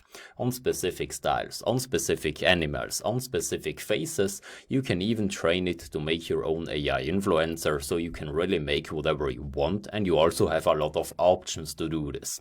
The first option that I want to show you is that you can also run this locally with Flux Gym. If you want to do this, I have to tell you, you need strong hardware. So if your hardware is not strong enough, Flux Gym will not work for you. If you have strong hardware on the other hand, you can run this totally for free, and you have a really good documentation. This comes here from AI Toolkit, and they give you a Gradio UI. You already know Gradio. In the backend runs a Cohia script, so this is always relatively similar stuff. Flux Gym supports 100% of Cohia SD scripts featuring true advanced steps, which is hidden by default. So you basically have a really easy interface. You can upload your pictures, and then you can basically start your training. And the AI Toolkit also explains you that you even can work with 12, 16 or 20 GB of VRAM. But here you see, of course, you need relatively strong hardware. They have also some news here, so if new stuff pops up you can read it here. And then you can also see how people are using Flux Gym. Most of the people use it in Pinocchio. You already know Pinocchio. You get more information and then you get the installation. The easiest installation is this one-click installation via Pinocchio, but you can also install it locally if you really want to. The next thing is that you can train a Flux LoRa also on Replicate AI. Replicate also makes it really simple to train your LoRa, and Replicate gives you an H100 GPU. And I think we will run with these. This makes it relatively easy and relatively cheap to train such a LoRa, and you will not spend days and days to train it locally.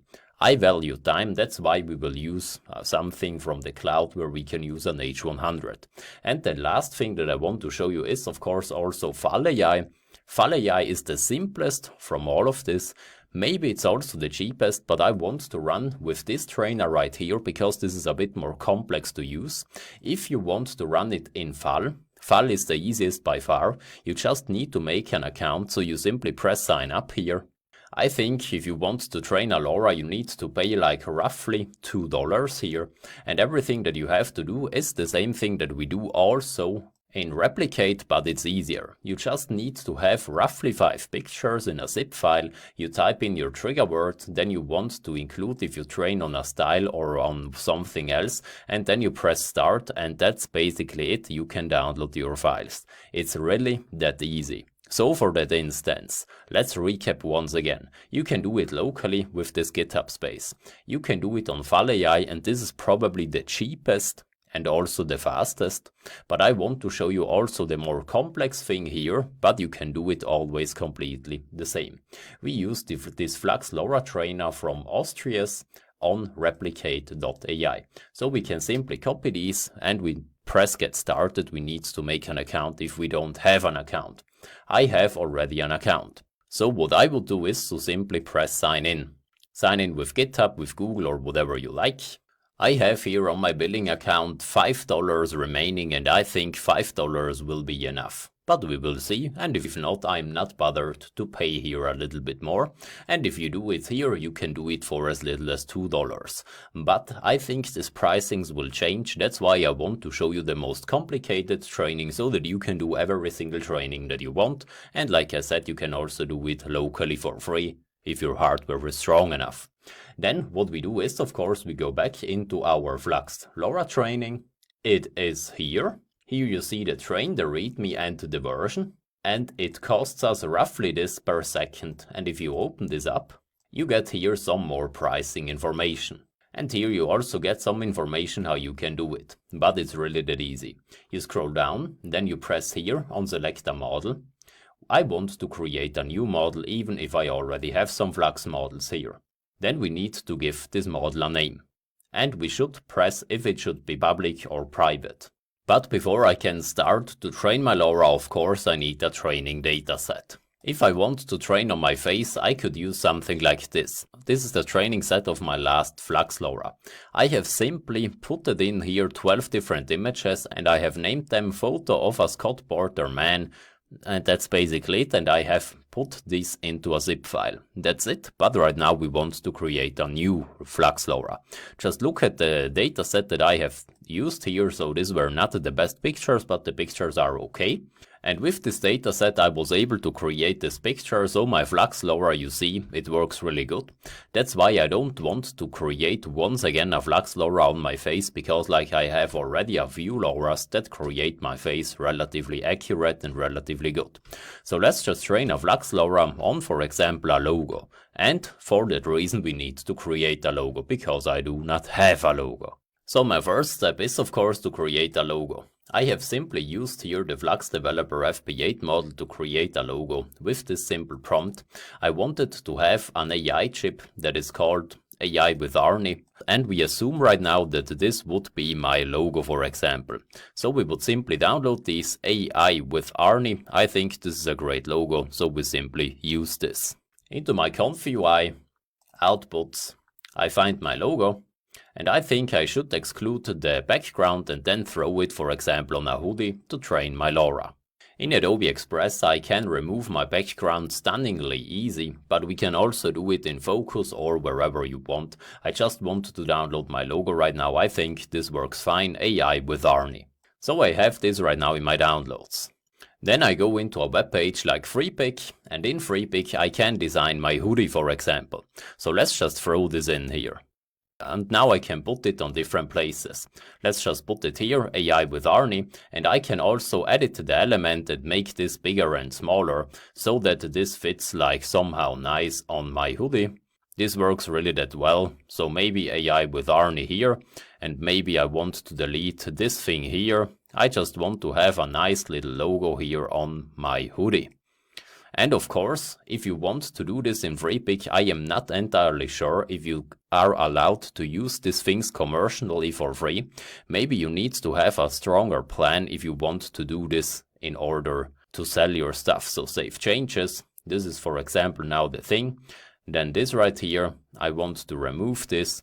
This should be a simple thing here. So let's just say I want to have this ones in white and ones in black and so on, and we simply download these things here as PNG. So I have a white thing here, it looks something like this. Then I can go on hoodie, and let's just say I also want to have a black hoodie, AI with Arnie.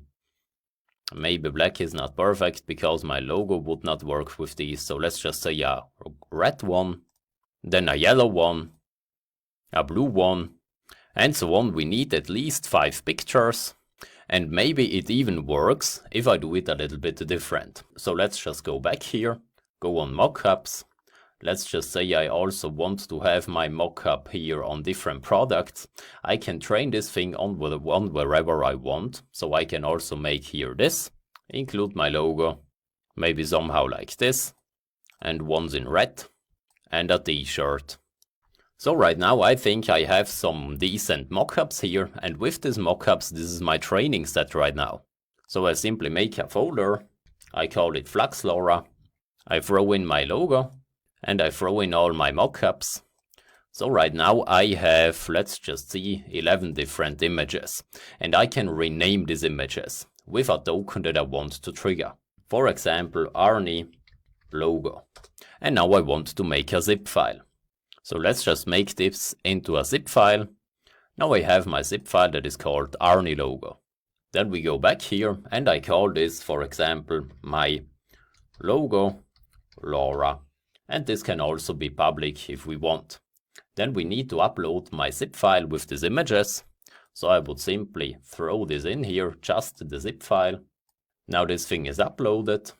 Then the trigger word would be, for example, Arnie underscore logo. Then the auto caption prefix, let's just say logo. The next thing is the steps. I think 1,000 steps are right for us. This is more than enough. The learning rate is fine. The LoRa rank is also fine. Then we need to insert our Hugging Face repo ID and the Hugging Face token. On Hugging Face, of course, I want to create a new model. So I press here, new models. I give this a name. So what is the model name? Let's just say Arnie logo.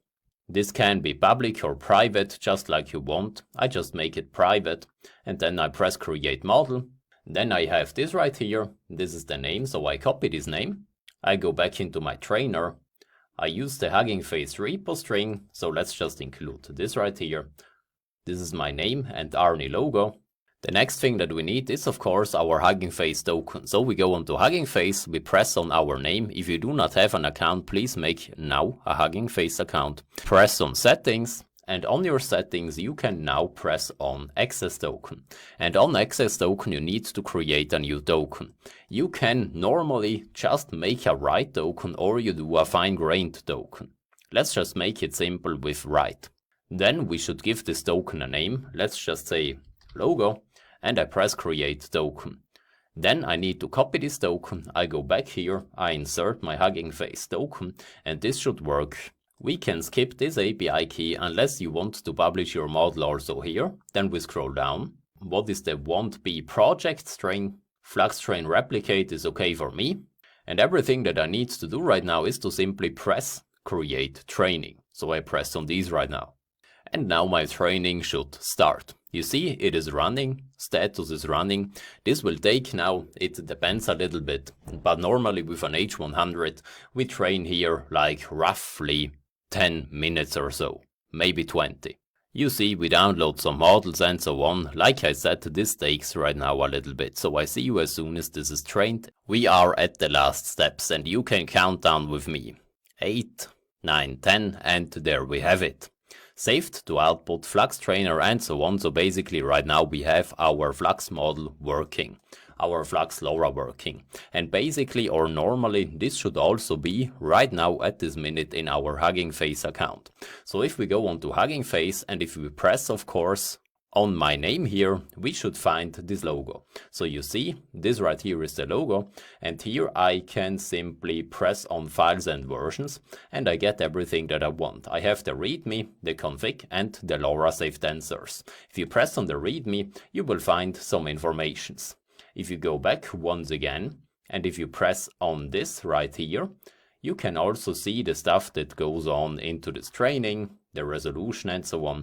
And the thing that you need most likely is of course the LoRa safe tensors. So we download this and we can use this thing right now at this minute locally in ConfUI, in Forge Web UI, in wherever you want. And I would suggest that you also should download your README, because in your README you always find here your trigger word. It's basically Arnie logo. And we should start every single generation with these. If you go on model card, you also find some information. And if you go onto your settings, you can make this public if you like. If you go back here where you have trained this thing, you can also do inference here. But if you want to do inference here, you need to pay a little bit. I want to show you how this works. If you press on your name in this corner, you see that I also have this logo right now public at this minute. And if I press here, I can also make it private if I want. I can push it to different directions and so on. And I can also create here with this thing. I have my normal settings. So the width, the height, the number of outputs, the LoRa scale and much more. And here I can simply include my prompt.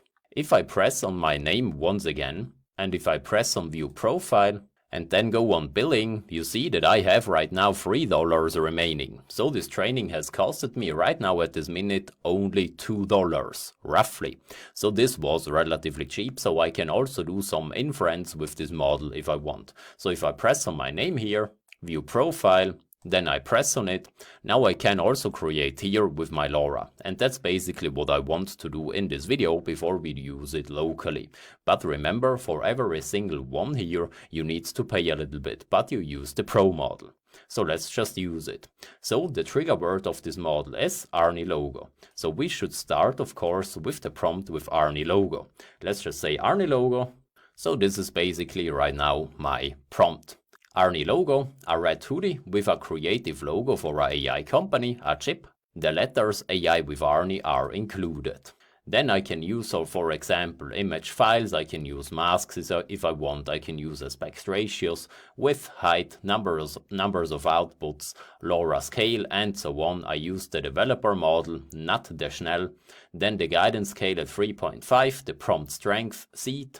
If I want to use external LoRa's, I can also link my Hugging Face LoRa here, but but right now I don't need this. I can simply press run, and then I will get, hopefully, my picture back. And there you see it, my logo is on a red hoodie. And now I want to do something. Arnie logo, a woman is wearing a, let's just say, green shirt. And now I press generate once again. So let's just run it and see if this is working or not. And there it is. I have a woman that is wearing my shirt with my logo, AI with Arnie. And now I want to test something completely else. I want to make a mock-up, for example, of a cap. A woman is wearing a, let's just say, a yellow. Do we call this cap in English? Let's just Google it. Yes, we call this cap. A yellow cap with a creative, let's just say, black logo. And so on, and now I press run once again. Let's just see if a woman will wear my cap with the logo included. And then we will try to create something where my LoRa is not trained on. We can create basically anything that we want. Now you see my logo is also on the hat, but the logo is not completely the same logo as we have trained it. So generally speaking, the logo is relatively good, but it is not always perfect. This is here also somehow the downfall, but of course we can work with this, we can rerun it and so on, but all of this works relatively good. Let's just try this right here. A smartphone mockup and run. Perfect, now I have my smartphone and you see AI with Arnie, this is basically exactly my logo. This with Arnie is maybe not perfect, but you see my logo is included completely perfectly. This is exactly how I want to run these. And now let's just make one last test. Arnie logo, let's just say in the jungle, for example. Let's do something stupid. And I have a similar logo, but this was not completely perfect. So we need to basically play a little bit with these, but we can good generations. Of course, this thing on replicate makes fun, you can make whatever you want. I have right now once again AI with Arnie on a cap, and this time it also worked a little bit better. Maybe we could fix this just a tiny bit with the inpainting, but generally speaking I have good outputs here. But what I want to do here right now is that we use this locally. Of course, you go here on your model file on Hugging Face, files and versions, and you have already downloaded these. And this thing needs to go right now into the right folders. And maybe you already guessed where the right folders are, so let's just close this down. Let's just use it in Comfy. We press on Comfy, we go to Models, you go to LoRa's, and here you can include your LoRa. Right now it's of course in our downloads. And it's this LoRa.SafeTensors, but I think we should rename this. We have also this README. I like to throw the README on my desktop, and the LoRa SafeTensors, I want to rename them. Let's just say Arnie LoRa SafeTensors. I think this works, and then we simply throw this into the right folder. I also like to throw this, for example, onto my desktop so that I can find it a little bit easier later. And all these pictures that I have created on Replicate, I also want to make this right here, for example, into my folder here, into the other folder, so just that I can find them. Let's just throw them into this training dataset so that I am a bit more organized. You see, like I have some images here, and these images are great. And now let's just use this LoRa. So what I want to do is to copy this LoRa, and I throw it here into Comfy UI. Now it's included. Maybe I should also call this not really Arnie LoRa, let's just say Arnie Logo LoRa. This should work. Now I am in Comfy here, and we simply use the workflow that we have already used. And I like to use my Flux Developer FP8 SafeTensors, and we use right now the LoRa, so the Arnie Logo LoRa, and now I can include whatever I want. And please remember, always use your trigger name at the beginning of your sentences. So Arnie_LoRa. So let's just use this prompt here. We start of course with Arnie_Laura as our trigger word. Then a woman is wearing a red shirt. The logo is on it with the letters AI with Arnie. And now we press Q prompt. And there we have it. AI with Arnie with a brain. This is nearly exactly my logo, even if I have messed up my token. Arnie Laura, of course this is not Arnie Laura, but this is Arnie logo. So let's just rerun this once again. Let's just say with a green shirt. But generally speaking, you see that this is working. Our Laura also works on our local machine in Confi UI. Let's rerun this once again. And there we have it. Also this is a nice thing here. We have a shirt, a woman is wearing it. We have nearly exactly my logo. The only thing that is messed up maybe a little bit is this down here. We can also fix this with the inpainting later. We can throw it into Forge, we can do whatever we want, but generally speaking, you know how all of this is working. And of course you can also combine these. You can use another LoRa loader and use the second LoRa loader that makes photorealismus. You can play with these things endlessly. So long story short, you know how you can train your own LoRa for Flux and how you can use it either on Replicate with the Pro model or how you can use it locally. Of course, this right here is the FP8 version. That's why the output is not that crystal clear. That's why we mess a little bit more. But if you have a strong hardware, just use the developer model, the Float 16 model, and you will create even more stunning output with your own logo, with your own face, with your own goat, cat, dog, whatsoever. Have fun trying these things out. LoRa training in Flux is completely awesome. In this video I want to talk about upscaling in Confi UI, and I want to give you a few different workflows.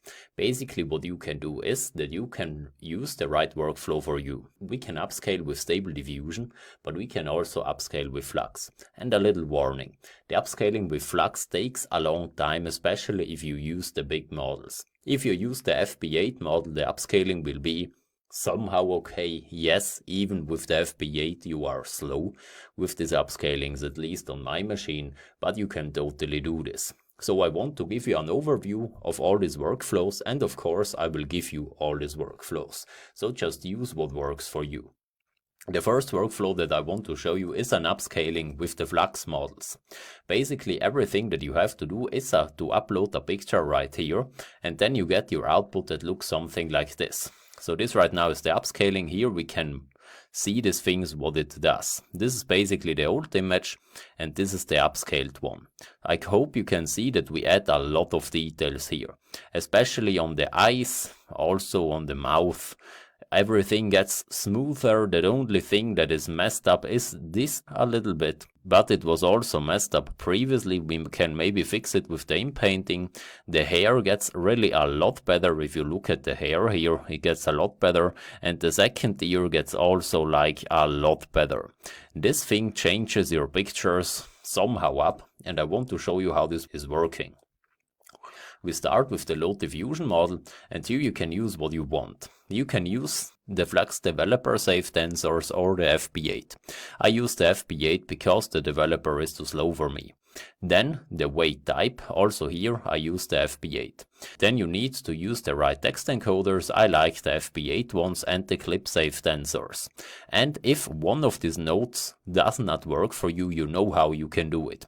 You go into your manager and you press install missing custom nodes, and then you restart your Confi, and you need to update your Confi by update all and update Confi, restart it, and then every single thing should work. So if something is red, please use it. And if you press Q prompt later and one of these nodes is still red, you need to press on it and make sure that you give the right path for you. That's the stuff that you need to do. Then the next node is the load VAE. This is basically just the AE safe tensors. Use the stuff that you have. Then here you have an image. This is just a load image. Here you can upload the image by drag and dropping it in here. Then if we go up here, we have here the clip, and here we can type in a prompt. Right now I use the default prompt. This was also stupid. You should basically type in human if you want to upscale a human. I did not look before I pressed Q, so I have made this upscaling with the prompt dog, but come on, this is okay. So you can basically also type in here something in the prompt, but this is also not necessarily needed. Then we use Control Net Apply SD3. And here you should use the default settings. The same thing is also here for the case sampler. Use the default settings. I like to use 25 steps for my upscaling here. And then here is the stuff that links all together. And here we use our control net. So load control net model. We use the flux control net, this all-in-one model. So this works relatively nice. Use the flux ones here because we also use the flux ones there. Then image resize. Width and height, you can simply also leave this at the default settings and your images will get resized. Basically you just have to use the default settings and then you can make nice upscalings with flux and your pictures will get a lot clearer, a lot crisper. And here you get your preview image. You can also make this bigger. And here with image A and B you can compare these two nodes. Maybe this will be a little bit small first, but if you make it bigger, you can simply compare these two images, so you see the upscaling was relatively nice. Now I want to show you the second method that you can use, and here you can really upscale with just one step, so this goes a lot faster. We simply open up my next workflow. I go into Comfy, Workflows, Upscaling, don't worry, you get all of them.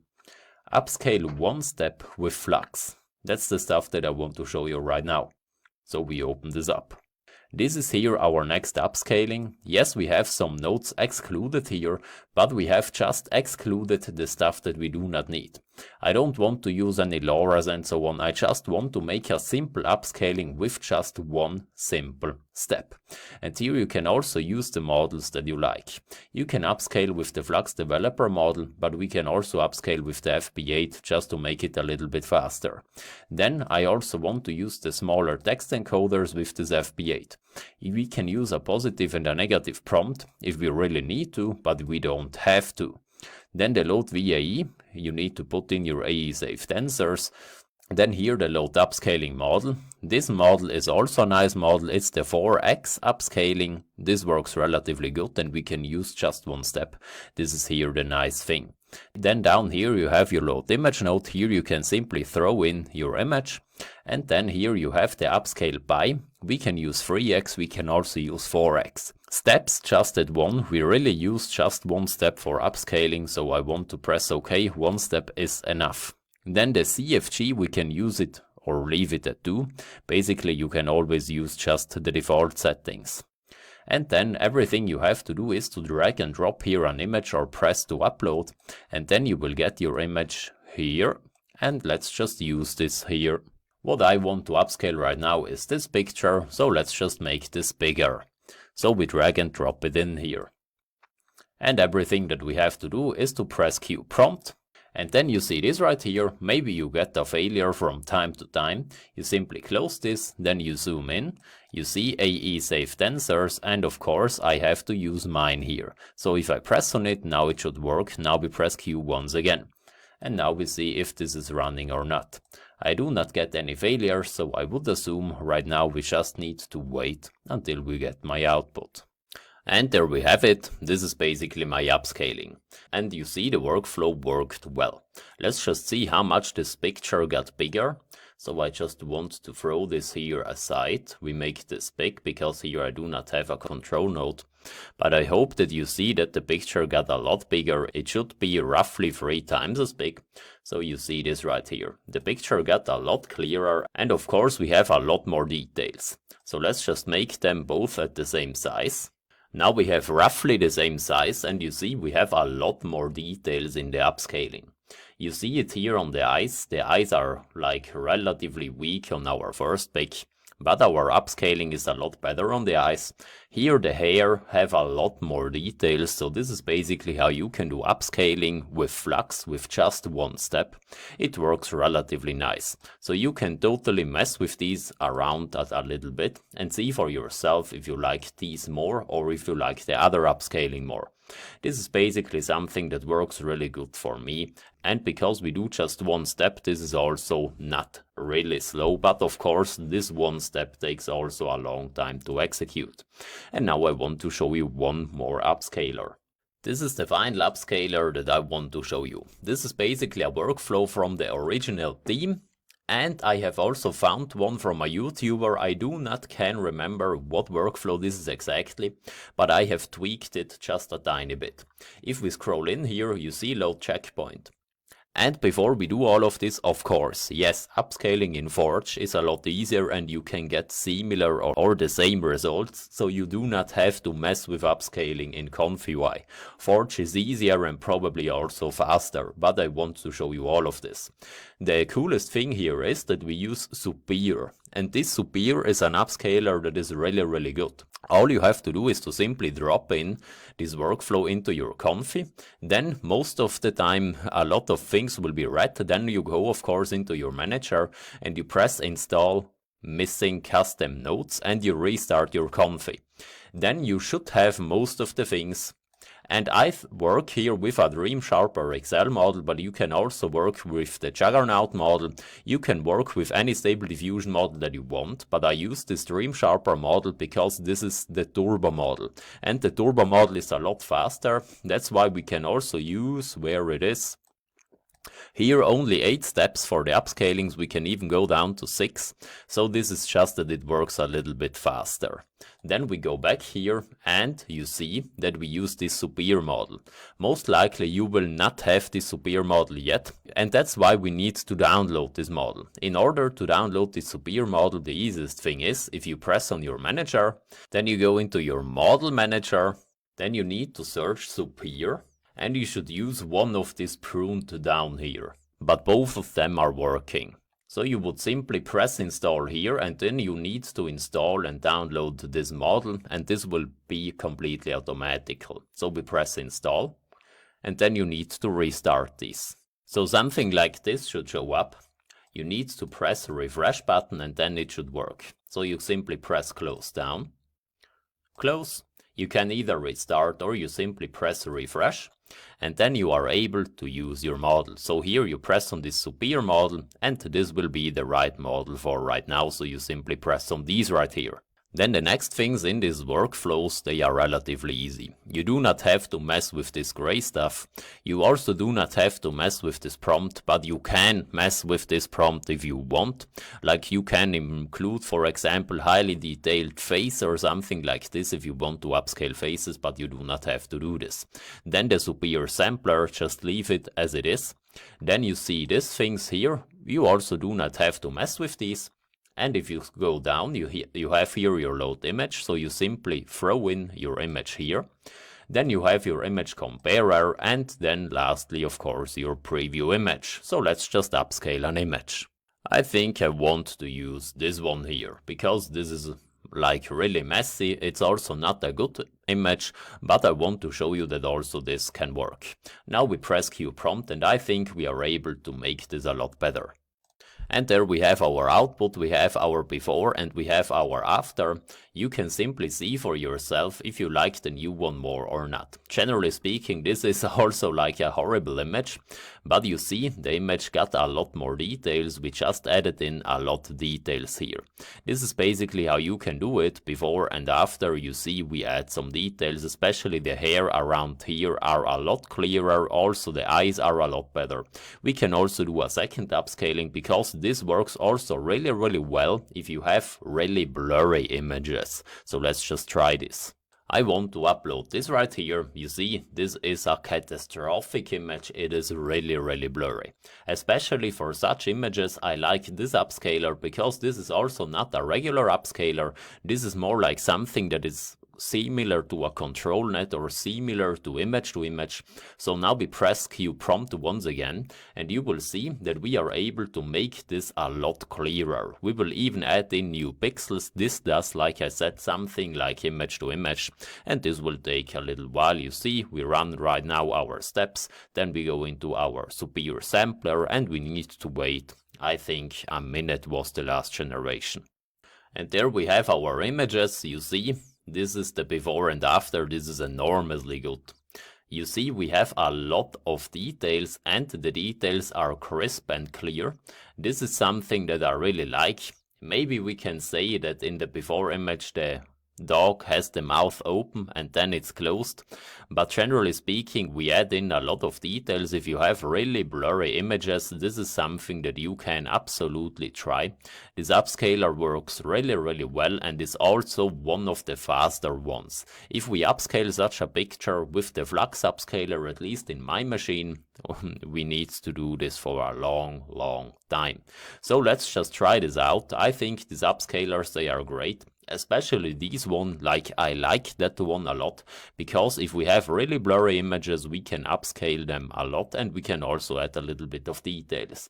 But nonetheless, I like, to be honest, the upscaling in Forge a little bit more. But still, you should mess with these, you should try all of these things out. And remember, if you have, for example, a workflow that is red, just go into your manager and press install missing custom nodes. And then if you do not have a model, for example this Superior model, press on model manager and search the model here. Just type in Superior, for example, and download the model. Then you refresh your files and you are able to run all of these workflows. Have fun with these. In this video I want to show you a web page where you can basically find unlimited workflows for ComfyUI, and these workflows are also special. You can use GGUF models and a lot more. The web page is called OpenArt. So if you come on OpenArt, you will be on this web page. But here I have to warn you a tiny bit. On this web page you will also find not safe for work stuff. So let's just close this down and I hope I can show you everything. But I do think this is a really great web page. You can also train your LoRa's here, you can do video generation, image generation. You are even able to run ComfyUI in their web page and they will simply rent you GPUs. So if your GPU is too weak, you can also use this platform to run your Comfy. And here on home you get a great overview. So you can, for example, create stories. They have a lot of nice tools. They try to make it easy to create videos, images and so on. But of course they also want to sell you their subscription, so keep this in mind. You can even use the Veo 3 models or Nano Banana and so on, everything on their web page. You can also find the stuff that the community is creating and a lot more. But what I want to show you is obviously not all the cool stuff on this web page, because obviously I'm not sponsored. What I want to show you is how you can basically find ComfyUI workflows. In order to find them, you need to come on the left side. Here you find a lot of stuff. You find assets, you find the storyboard where you can create stories, you find the video generation models, you find the image generation. Here you can basically also create image, edit image, bulk creation. Then you can use character if you want to tell stories with different characters. But what's important for us is down here on more. You will find ComfyUI workflows. You can press on this. Then you will be on this web page, and on this web page you can either upload your workflows or download the workflows that other people have created. Here you find the newest workflows. Like I told you, it is possibly defined not safe for work stuff. And if you scroll down, you will find the top creators of the week. You also find a ComfyUI Academy. And here you will basically find a lot of workflows. But like I told you, it is possible that there's not safe for work stuff. Only use the stuff that you want to use. There are a lot of people out there that want to make not safe for work stuff, and I am not here to judge them. You can simply use what you want to use. Maybe you want to come on workflow templates and you want to use a basic LoRa workflow or an easy IP adapter workflow, or you want to search for like Flux GGUF workflows. Here you have a Flux Dev GGUF in Q4. You can press on these. You will see some example outputs. They seem to be nice. You can also see how the workflow is looking, so you can basically zoom in and see exactly how the workflow is looking. It's a really simple workflow. And then you can obviously just download this workflow and try to use it for you. In order to do that, you simply press download here, you throw it in your Comfy, you press install missing custom nodes, you download the models, and then you can basically run every single workflow that you want. If you are able to search or filter a little bit from not safe of work stuff, but I do think we can do this. In this section you have learned a lot on running diffusion models locally on your machine. First you got an overview. You understand that you have Focus, you have Forge, we have Automatic 1111, we have Swarm UI and basically a lot more. But we need to use ComfyUI because ComfyUI is actually the most powerful tool. In order to use Comfy, you have to install Git, and obviously you also have to install Comfy UI. If you are on a Mac or a Windows machine with an NVIDIA graphics card, you can simply follow this one-click installation. If you have an AMD graphic card, you need to do the manual installation. It's really cool that even the Apple devices with the M chips get these one-click installations. And if you have an AMD graphic card or even Linux, I am sure you can install this locally, especially if you are a Linux guy. The next thing is that you need to make sure that you have the Comfy UI manager installed. Normally it should be also pre-installed, but if it's not, you need to run this command in the terminal in the right folder and then you are done. As soon as the manager is installed, you can manage your workflows, your models. If a custom node is missing, you can install it with one click and then you press restart and every single workflow should work. In order to create your first pictures, you always need a workflow. You can find a lot of workflows directly in Comfy. Next, you need to download the models. You should get a pop-up that shows you immediately the model that you need to download. If the model is too big for you, too beefy for you, you can obviously also use GGUF models. Simply Google the model that you want to have and add GGUF and you will find it on Hugging Face. You can download it, throw it into the right folder and then instead of the normal checkpoint loader, you use a GGUF loader and then you can also use the smaller models. You understand the whole interface. You know where these models, LoRa's and pictures get stored. You will always find it directly in Comfy. And if you want to use APIs, you can also use their API workflows. Here you don't have to download a specific model. Next, we used Stable Diffusion XL to run it locally, because I still think this is one of the coolest models. It can create really good quality pictures, it has low VRAM, and it renders fast. You also understand that you can generate these workflows as JSON. As soon as you have generated a workflow, you can either download it and share it with others, or you can even search for other people's workflows and simply drag and drop it in your Comfy. By the way, also Comfy UI directly has always a lot of articles as soon as a new model comes out. And here you will also find the newest workflows all the time if you don't find it directly inside this Comfy UI workflows yet. So simply search for Comfy UI blog, you will find a lot of stuff. And if you find somewhere a picture that was generated with Comfy UI, you can even drag and drop the picture, because these pictures have metadata. You understand the prompt engineering of these models. Generally speaking, you should always think about the stuff that you want to include. For example, subject, background, lighting, and a lot more. You got this whole list. Your prompt should not be too long. More than 75 tokens is not optimal. And you can also use weights with brackets, but I don't use these weights a lot. You can eventually try to increase or decrease fractals or similar things. You can also use negative prompts, but these negative prompts don't work in every single diffusion model. They work in Stable Diffusion XL, they also work in Qwen, but they don't work in Flux. You also understand control nets. Control nets can control the pictures that you generate. They can control the pose, they can control the depth map, or they can also control a canny map. So you can recreate relatively similar pictures. If you want even more control than just with these control nets, you can use LoRa's. LoRa stands for Low Rank Adaptation. This means that a small part of the diffusion model is simply retrained on a specific style, on a specific person, or even for faster generation. You can search these LoRa's either on Civit AI and throw it in your Comfy by a simple LoRa loader, or you can even train your own LoRa's. You saw that we have trained a Flux LoRa. We trained it on a logo, but you can obviously make AI influencers, or maybe you sell a specific product like such a Mac, so you can even train on a specific Mac and recreate whatever you want. This is really powerful. If you want to market your own specific products, I would recommend you to train a LoRa on that product so that you can make really great pictures all the time. And if you don't want to do this, you can also give Qwen Image Edit a chance, because also this works relatively great without training a LoRa. And lastly, you saw OpenArt. On OpenArt you will find a lot of different workflows. So all in all, I do think that you have really learned a lot in this section, and I want to tell you what learning is. Learning is same circumstances but different behavior. If you have not installed Comfy UI yet, you have not learned. Please install Comfy, try to create your first pictures, and only then you have learned. And I want to tell you once again what really good learners do. Obviously, they learn together, because more people always know more than few people. And we could reach this goal by you sharing this course. If you share this course and also the other person gets value from this course, they will describe the value to you because you have told them.